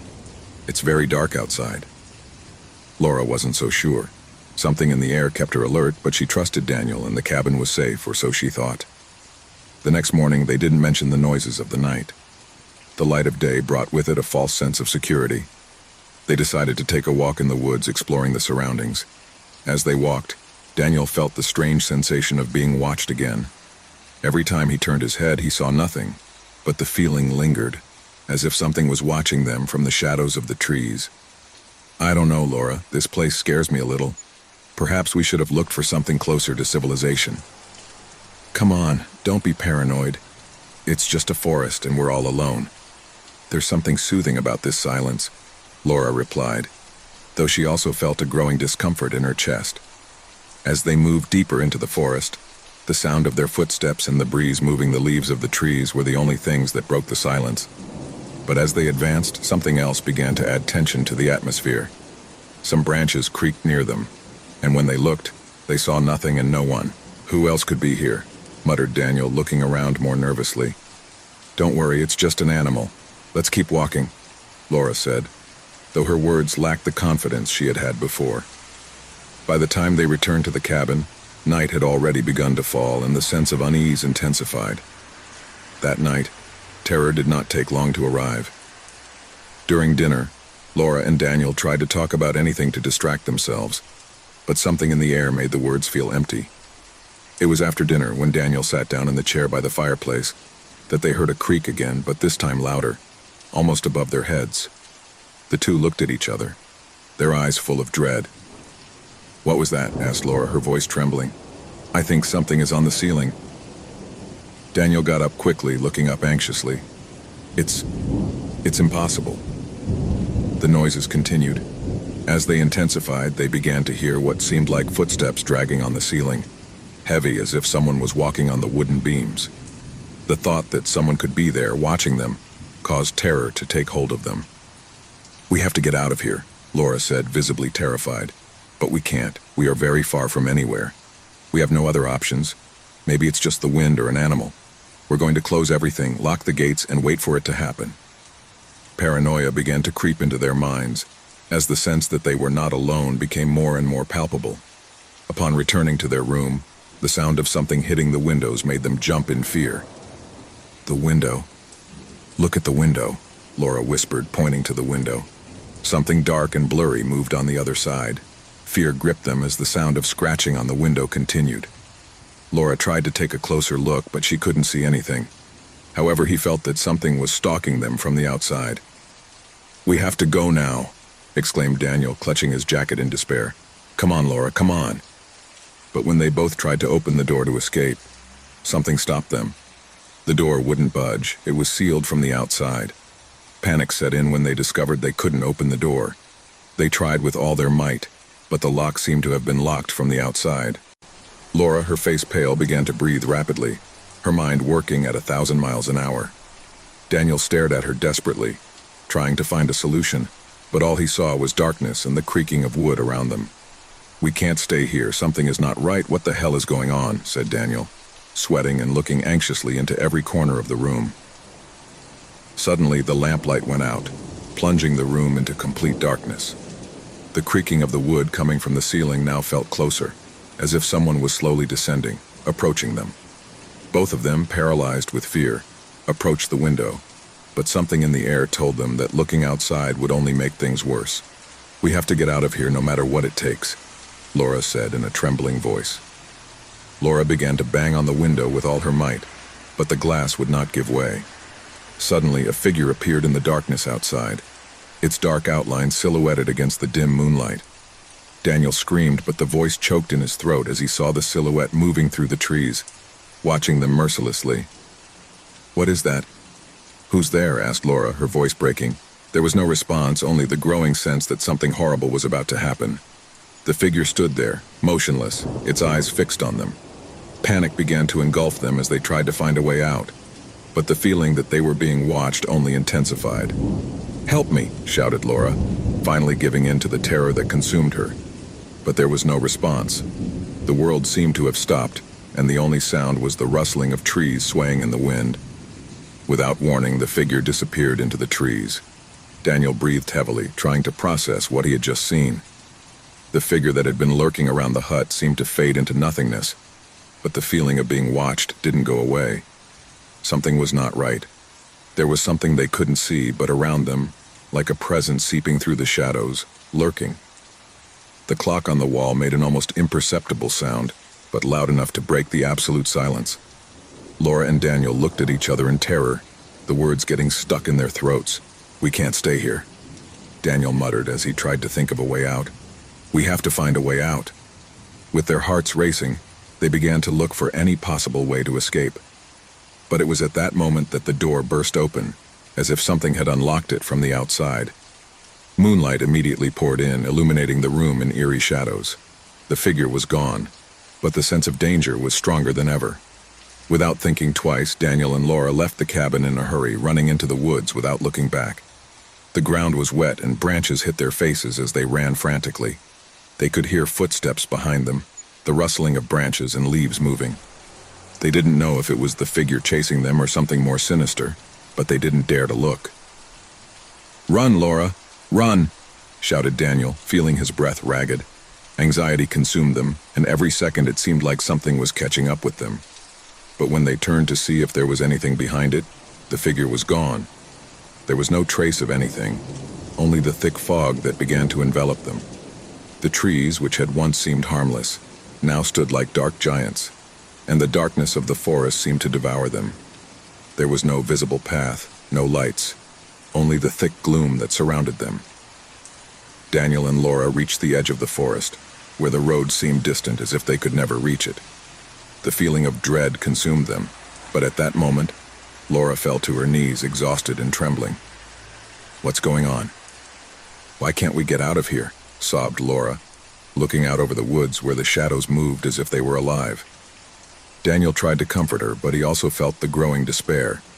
Something was catching them, something much bigger than them, something they couldn't understand. Suddenly, a heart-rending scream echoed through the air, a voice that was not human. Something appeared on the threshold of the trees, a tall figure shrouded in darkness. His face was an indescribable shadow, but his eyes, two empty abysses, shone with a frightful intensity. The figure was watching them, and something in his eyes made their skin stand on end. "No, it can't be," shouted Daniel, as the figure slowly advanced towards them. Fear paralyzed them. They didn't know what that thing was or where it had come from. They only knew that they could not escape. The air around them thickened, as if time itself had stopped. The figure raised his arm, pointing at them, and a barely audible whisper could be heard in the wind. Laura and Daniel's name was whispered in their ears like a distant echo. Suddenly, the ground beneath their feet began to shake, and an invisible force pushed them to the ground. Fear turned to absolute terror. They were no longer in the same place. They had been transported to another world, a gloomy and dark place, where the trees twisted into grotesque shapes, and the air was thick and oppressive. The empty-eyed figure slowly approached them, its shadow enveloping them, and with one swift motion took them, absorbing them in the darkness. The cabin, the forest, everything disappeared in a breath, and all that remained was the sound of the wind, carrying with it the whispers of those who had been observed, until they could never be reached.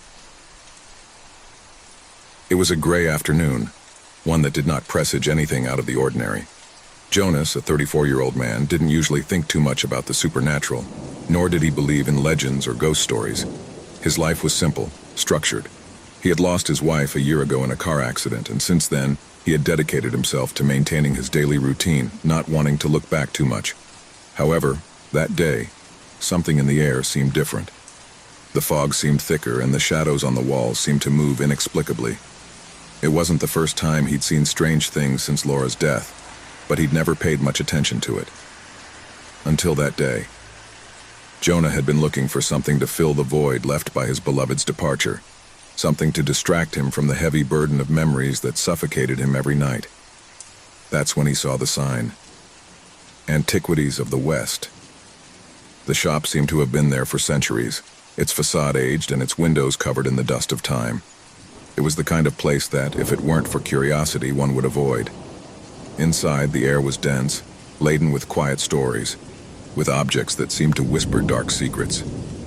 Jonah walked between the shelves, watching without really seeing, until something called him. A mirror, framed in an aged gold, with a design so intricate that it seemed impossible that it could have been made by a human hand. The reflection in the glass was strange. His face was not visible, only a faint distortion. His heart beat a little faster, and for an instant a chill ran down his spine. What kind of mirror was this? The store owner, a man with a wrinkled face and cloudy eyes, approached silently. "That mirror has a story," he said, his voice raspy as if coming from the bowels of the earth. "They say it's been passed from hand to hand, and every time the person who owns it sees things they shouldn't see."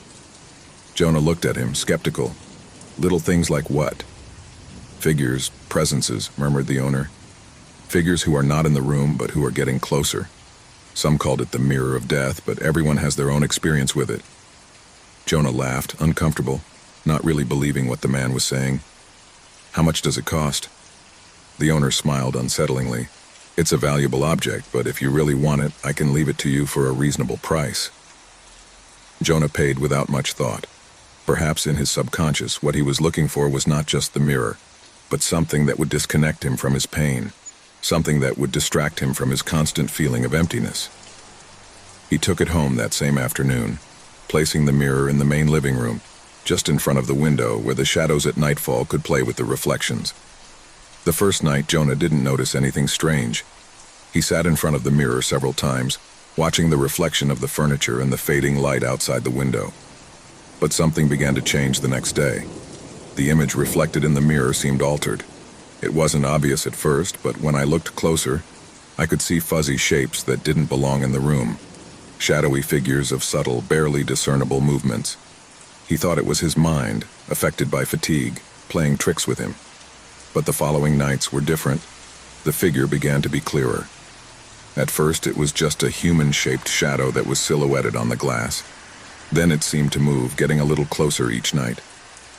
Jonah, who had always been logical, rational, began to feel uncomfortable. I couldn't stop looking at the mirror. He couldn't help but feel that something was watching him from the other side of the glass. It was not a simple reflection. It was not a dream. The figure in the mirror had vague outlines, but it was evident that it was a person, tall, thin, with a dark cloak. At night, the shadow seemed to move with an eerie slowness, moving slowly, almost at the same pace as his breathing. Jonah closed his eyes one night, but he couldn't help but open them. The figure was closer, now barely a meter away from him in the reflection. His mind struggled to rationalize what he saw. It's just a trick of light, he thought, but he couldn't look away. There was something in that reflection that held him captive. Panic began to settle in his chest every time he approached that mirror. Why couldn't he get away?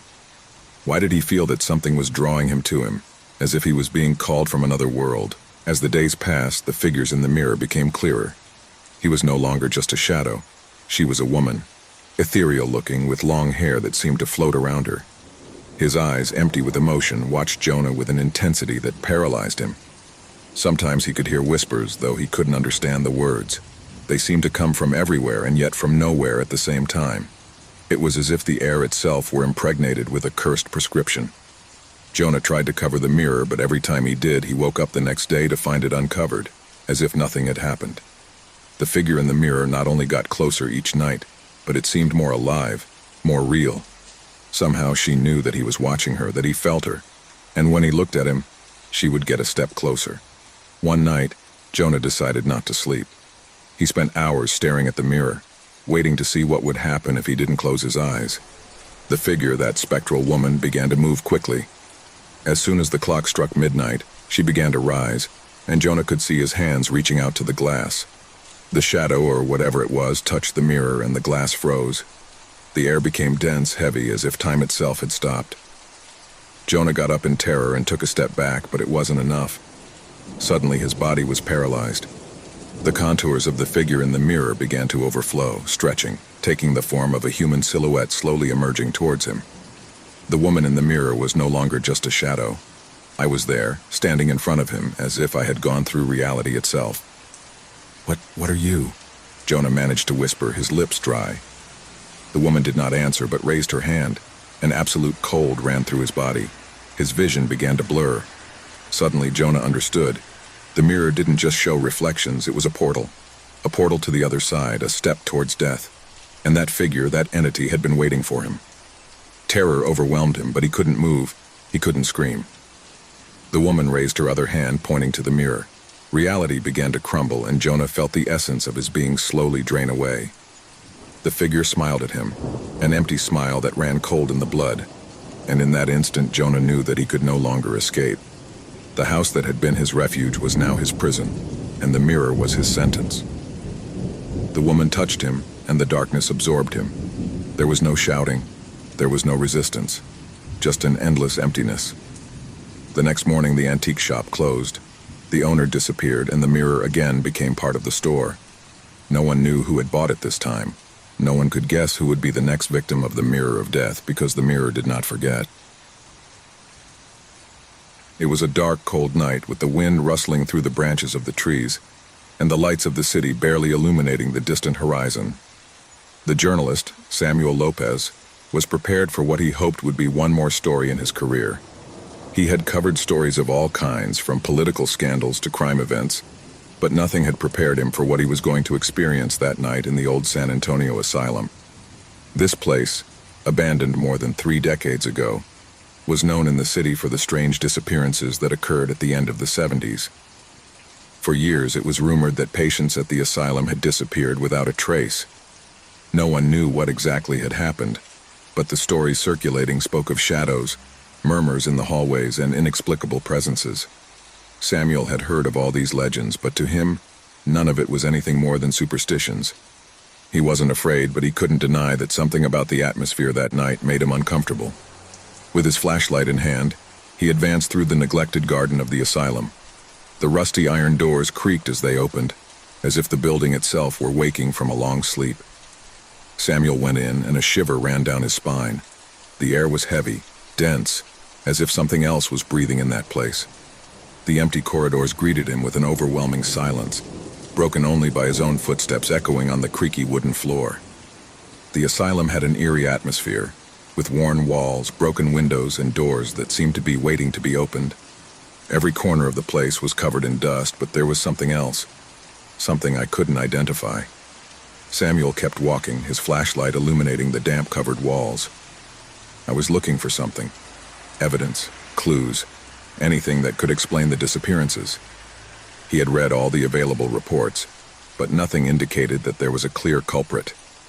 What was said was that the patients who disappeared had never been found, and the stories about their last moments varied. But they all agreed that something or someone was behind those disappearances. As he went along, Samuel began to notice something strange. In each corridor he walked, he felt a slight pressure in the air, as if something was watching him. At first, he thought it was his mind playing tricks due to the natural fear he felt in that place. But soon the sensations became more intense. The sound of his own footsteps began to distort, as if something else was walking beside him, even though no one was around. Suddenly, he stopped in his tracks. His breathing accelerated and his heart began to pound. In the darkness, something was moving. A soft, almost imperceptible whisper reached his ear, something like a, "Go away." But when he turned to look, there was nothing. The flashlight trembled in his hand, but his mind remained steady. He told himself that he must continue, that he was an experienced journalist and that nothing could scare him. However, as he made his way through the corridors of the asylum, things began to get worse. The air grew denser and darkness closed in around him. Every time he turned a corner, he felt that something was following him, something sliding behind him, barely perceptible.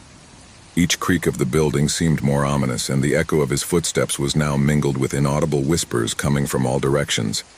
In one of the rooms he found, an old wooden door opened with a low creak. Samuel pushed her cautiously and went inside. The room was empty, but in one of the corners there was an abandoned wheelchair covered in dust and cobwebs.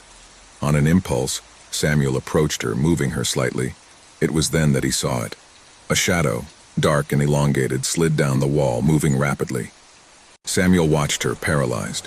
It wasn't a shadow cast by his flashlight, but something else, something he couldn't identify, but which filled him with a visceral terror. A shudder ran through his body. The air seemed to become even heavier, and a pressure in his chest made him breathe heavily. The feeling of being watched intensified. He turned toward the door, but it slammed shut, echoing throughout the building. Samuel tried to open it, but it was locked. Something or someone was catching him in that place. Suddenly, he heard footsteps behind him, soft but steady, getting closer and closer. He turned around, but there was nothing. Only the darkness and his breath that resounded in his ears. However, the steps continued. The sound was clear and close. It was not his imagination. Something was following him, something moving with him, adjusting to his movements, waiting for the right moment to catch him. Fear began to take hold of him, and for a moment he thought about giving up, about running away, but something kept him there, an invisible force that kept him anchored to that place. Suddenly, a soft, raspy voice whispered in his ear, as if coming from deep within the asylum.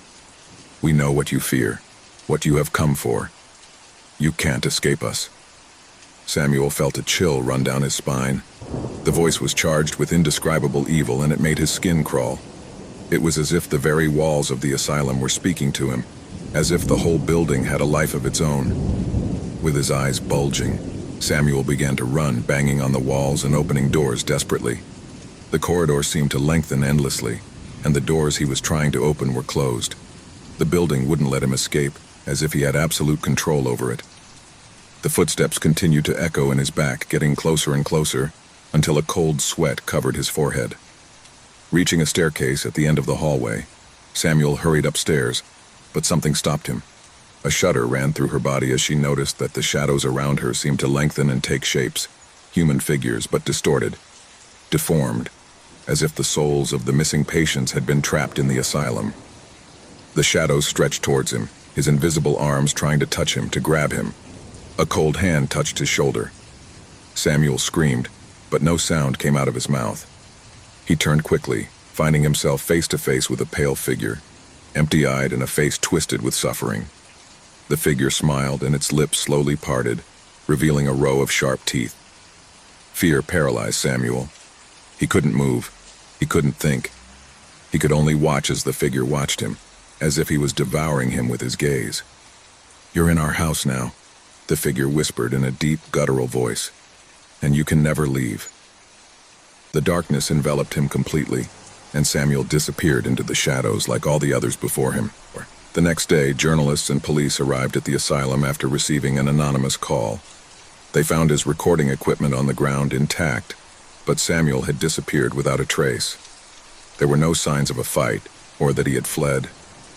All that remained was the feeling that something terrible had happened that night, and that the entity that inhabited the asylum was still there, waiting for its next victim. Samuel Lopez was never spoken of again. But those who dare to approach the doors of the San Antonio asylum claim to hear the footsteps of someone else walking in the shadows. A group of explorers was gathered in a small cabin on the outskirts of a forgotten village, deep in a dark and dense jungle. No one knew for sure how old the cave they had decided to explore was. It was not marked on maps, nor was it mentioned in the villagers' accounts, but rumors of its existence had reached their ears in curious ways. No one who had gone there had ever returned to tell their story, and that mystery, that shadow in the depths, was more than enough to ignite curiosity in the adventurers. The expedition was composed of 5 people, each with specific skills and knowledge. Luis, the leader of the group, was an experienced geologist who had explored various rock formations around the world. Marta, the youngest on the team, was a biologist with a special talent for studying underground ecosystems. Jorge, a former military man, had been recruited because of his survival prowess and tactical skills. Isabel, a photographer and journalist, was there to document the entire journey and capture the evidence of the inexplicable.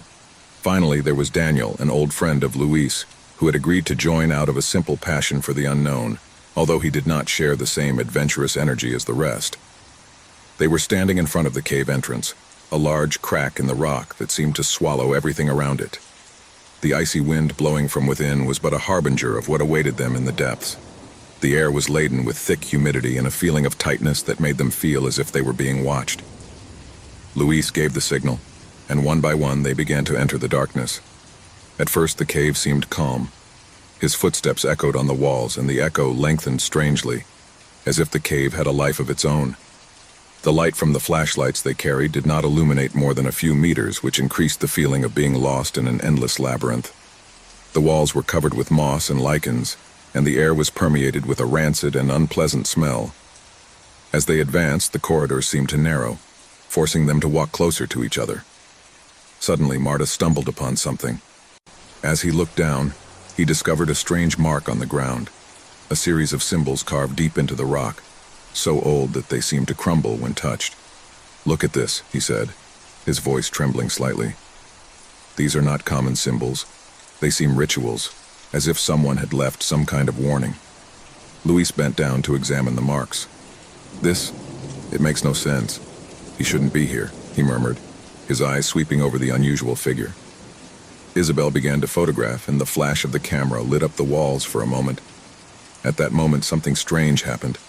There seemed to be a flicker of light at the bottom of the tunnel, a fleeting silhouette that appeared and disappeared so quickly that no one could make out what it was. Fear began to settle in their hearts. "Did anyone else see that?" asked Daniel, his voice barely audible, as if he feared breaking the silence that had gripped the cave. "We must move on," Luis replied, with a firmness that could not hide his growing concern. However, Marta and Jorge seemed undecided. The fear was there, palpable in the air, but his drive to unravel the secrets of the cave was stronger. They continued to advance, and the cave began to change. The walls, once flat and smooth, began to be covered with strange marks and drawings, symbols that seemed to move with the passage of the explorers. The sound of his footsteps became heavier and heavier, as if the cave itself was absorbing his energy. Suddenly, Isabel screamed, her pale face lit by the light of the flashlight. "Look at this," he said, pointing to one of the walls. On the rock, the markings seemed to have come to life, forming figures that shouldn't be there. Twisted shadows of creatures that have never been seen before, or at least not in this world. The scout's eyes widened. The atmosphere had become dense, unbreathable, as if the place were becoming aware of its presence. But the worst was yet to come. As they went farther in, the air became even heavier, permeated with palpable fear. Suddenly, the ground began to shake. A rumbling sound, deep and distant, could be heard through the walls, as if something gigantic was waking up from a long sleep. The cave was not simply a geological formation. It was something much darker, something alive, something that should not be disturbed. The tremor intensified, and murmurs began to be heard from all directions. Like distant whispers, fragments of words that they could not understand, but that caused a deep shudder in their bones. "We have to get out of here," Jorge said, his voice agitated with panic. But when they tried to turn back, they realized that the road they had come by was no longer there. The cave seemed to have changed. The corridors were no longer the same, and the markings on the walls now glowed with a reddish light, as if they were pulsating with a life of their own. A figure appeared in front of them, standing in the hallway. She was tall, dressed in a dark cloak that seemed to float in the air. His face was covered by a mask, but his eyes shone with an unearthly intensity, filled with an unfathomable emptiness. The figure stretched out a hand towards them, pointing at them, and in that instant, a wave of terror invaded their hearts. The scouts tried to run, but the figure surrounded them. The air began to become dense, heavy, as if it were almost impossible to breathe. "What do you want from us?" shouted Marta. But the figure did not respond. Suddenly, a gust of icy wind enveloped them, and the cave seemed to open into a gigantic crevice, swallowing them in the darkness. Luis was the first to wake up, alone, in the back of a huge chamber with the others missing. The cave was now completely silent, with no signs of life. But as he got up and began to walk, he realized that the ground was covered with bones, remnants of what had been before him. And worst of all, when he looked back, he saw the figure closer than ever advancing towards him. His scream was drowned out by the noise of the cave, and all that remained was its echo. The cave of oblivion had claimed his soul. No one would get out of there alive. Horror, terror, and panic hung over them like an endless nightmare, and the cave was sealed once more, awaiting its next victim. The wind was blowing hard that autumn afternoon when Clara arrived at the house. She had decided to call her new home. After months of a hectic life, of pain that he could not let go, he finally sat behind the wheel of his car, looking towards the horizon as the last light of the day slowly disappeared. The house was all he had left, a desperate option, a way to escape from everything he had left behind. He needed peace, some calm that would allow him to start over. The house was imposing in its antiquity, with stone walls that seemed to have stood the test of centuries. The glass windows were tall and narrow, as if they wanted to see the world but at the same time avoid it. The wooden door creaked as he pushed it open, and Clara felt a strange vibration in the air, a sense of something watching. He shook his head, trying to ignore the thought. Perhaps it was just the fear of the unknown, of what he had not yet had time to explore. At first, the days at home seemed normal. Clara spent her mornings unpacking and cleaning, getting used to the noises of the old house, the creaking of the wood under her feet, the wind whispering through the cracks in the windows. None of that troubled her. But one night, everything changed. She was lying on her bed when a murmur under the door of her room woke her up. At first, he thought it was the wind, but then he made out words. Those were his own words. He heard fragments of a conversation that he did not remember having, phrases that sounded familiar, but that he did not know where they came from. He got out of bed, his heart pounding in his chest. He approached the door cautiously, the heavy air of inexplicable tension. He opened the door slowly, but no one was there. There was no trace of what he had heard. A hallucination? She thought, taking a breath, but something inside her knew it wasn't. Panic began to slowly rise in his chest. The house was not normal. Something strange was happening. From that night on, the echoes continued. They were not always the same words, nor the same phrases. Sometimes echoes would come from the kitchen as she cooked. Other times they were in the hallway, muttering in a language she didn't understand, but somehow made her feel trapped, as if those voices were coming from a deep, dark place beyond the visible.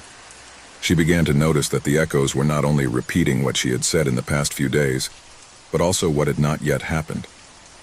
One afternoon, while cleaning the windows in the main room, she overheard a conversation that left her cold. It was his own voice speaking to someone, but that someone wasn't there. Clara felt as if the ground under her feet was crumbling. In the echo, he could clearly hear his own words saying something he had never said, a phrase he had not yet predicted. "This is just the beginning. What is to come is much worse." She tried to ignore it, to think that maybe she was just scared, but each time the echoes became clearer, more terrifying. And worst of all, they were not only talking about the past, but also about the future, about events that had not yet happened, but that somehow she knew, as if she had already lived them. The noises increased, filling every corner of the house, but the worst of all was that I couldn't escape them. They were in every room, in every corner. The echoes of his own life, his thoughts, his fears, his conversations, all floating in the air, waiting to be heard. In the early morning of a day that she did not know if she had arrived or if she was still part of the nightmare, Clara heard something that paralyzed her. It was a complete conversation, a conversation between herself and another voice. A voice she didn't know. A masculine voice, soft but authoritative, and every word he uttered was like a sharp knife, poking his mind. The voice asked her something that left her cold. "Are you ready to face what you have unleashed?" Clara got out of bed, feeling the weight of fear taking over her body. Something was terribly wrong with that house, something I couldn't comprehend. The echoes spoke not only of things that had not yet happened, but also of things that Clara had forgotten. Moments that she herself had wanted to leave behind. Echoes of her childhood, of her family, of her first love. Everything was mixed in a whirlwind of memories and fears. The house seemed to know her more than she did. And with each new echo, the more it took hold of his mind, the more reality vanished. One night, after having heard another frightful echo, he dared to go out into the back garden. He thought that fresh air could clear his mind, give him some clarity. However, when he arrived at the garden, he noticed something strange. The shadows of the house seemed to stretch longer than they should, as if the night itself had warped around it. Clara felt a shudder run through her body, but she couldn't go back. I was trapped, but I didn't know why. Suddenly, the echoes became more intense, closer. It was as if the house was alive, breathing through those murmurs. The male voice spoke to her again, this time with greater force, with more power. "The house has collected all your emotions, your fears, your deepest desires. Nothing you do can escape. This is your prison. You can't run away from yourself." Fear enveloped her completely. Clara began to run, but she could not escape. Every step she took, the echoes followed. The walls of the house seemed to close in on her as if they were absorbing her. Memories and voices melted into hellish chaos, overflowing her mind, drowning her. The house wouldn't let her go. She couldn't get rid of her. Finally, Clara found what she had been looking for, the way out. She ran towards the front door, wishing with all her soul for it to be over. But upon getting there, the door closed on its own, as if it was being pushed from within. The walls rumbled with distorted echoes, and Clara knew at that moment that she could not escape. The house had completely absorbed her. The house was already part of it. The last voice she heard before everything turned dark was hers, her words echoing in her mind with terrifying clarity. "I will never be able to escape this." The house, with its echoes, swallowed his soul, as it did all the souls that dared to enter its darkness. No one else came back in, but the voices continued echoing through the house, repeating the same phrases, the same memories, trapped in an endless loop. And so the house of echoes remained, waiting for the next person who, like Clara, thought might start over.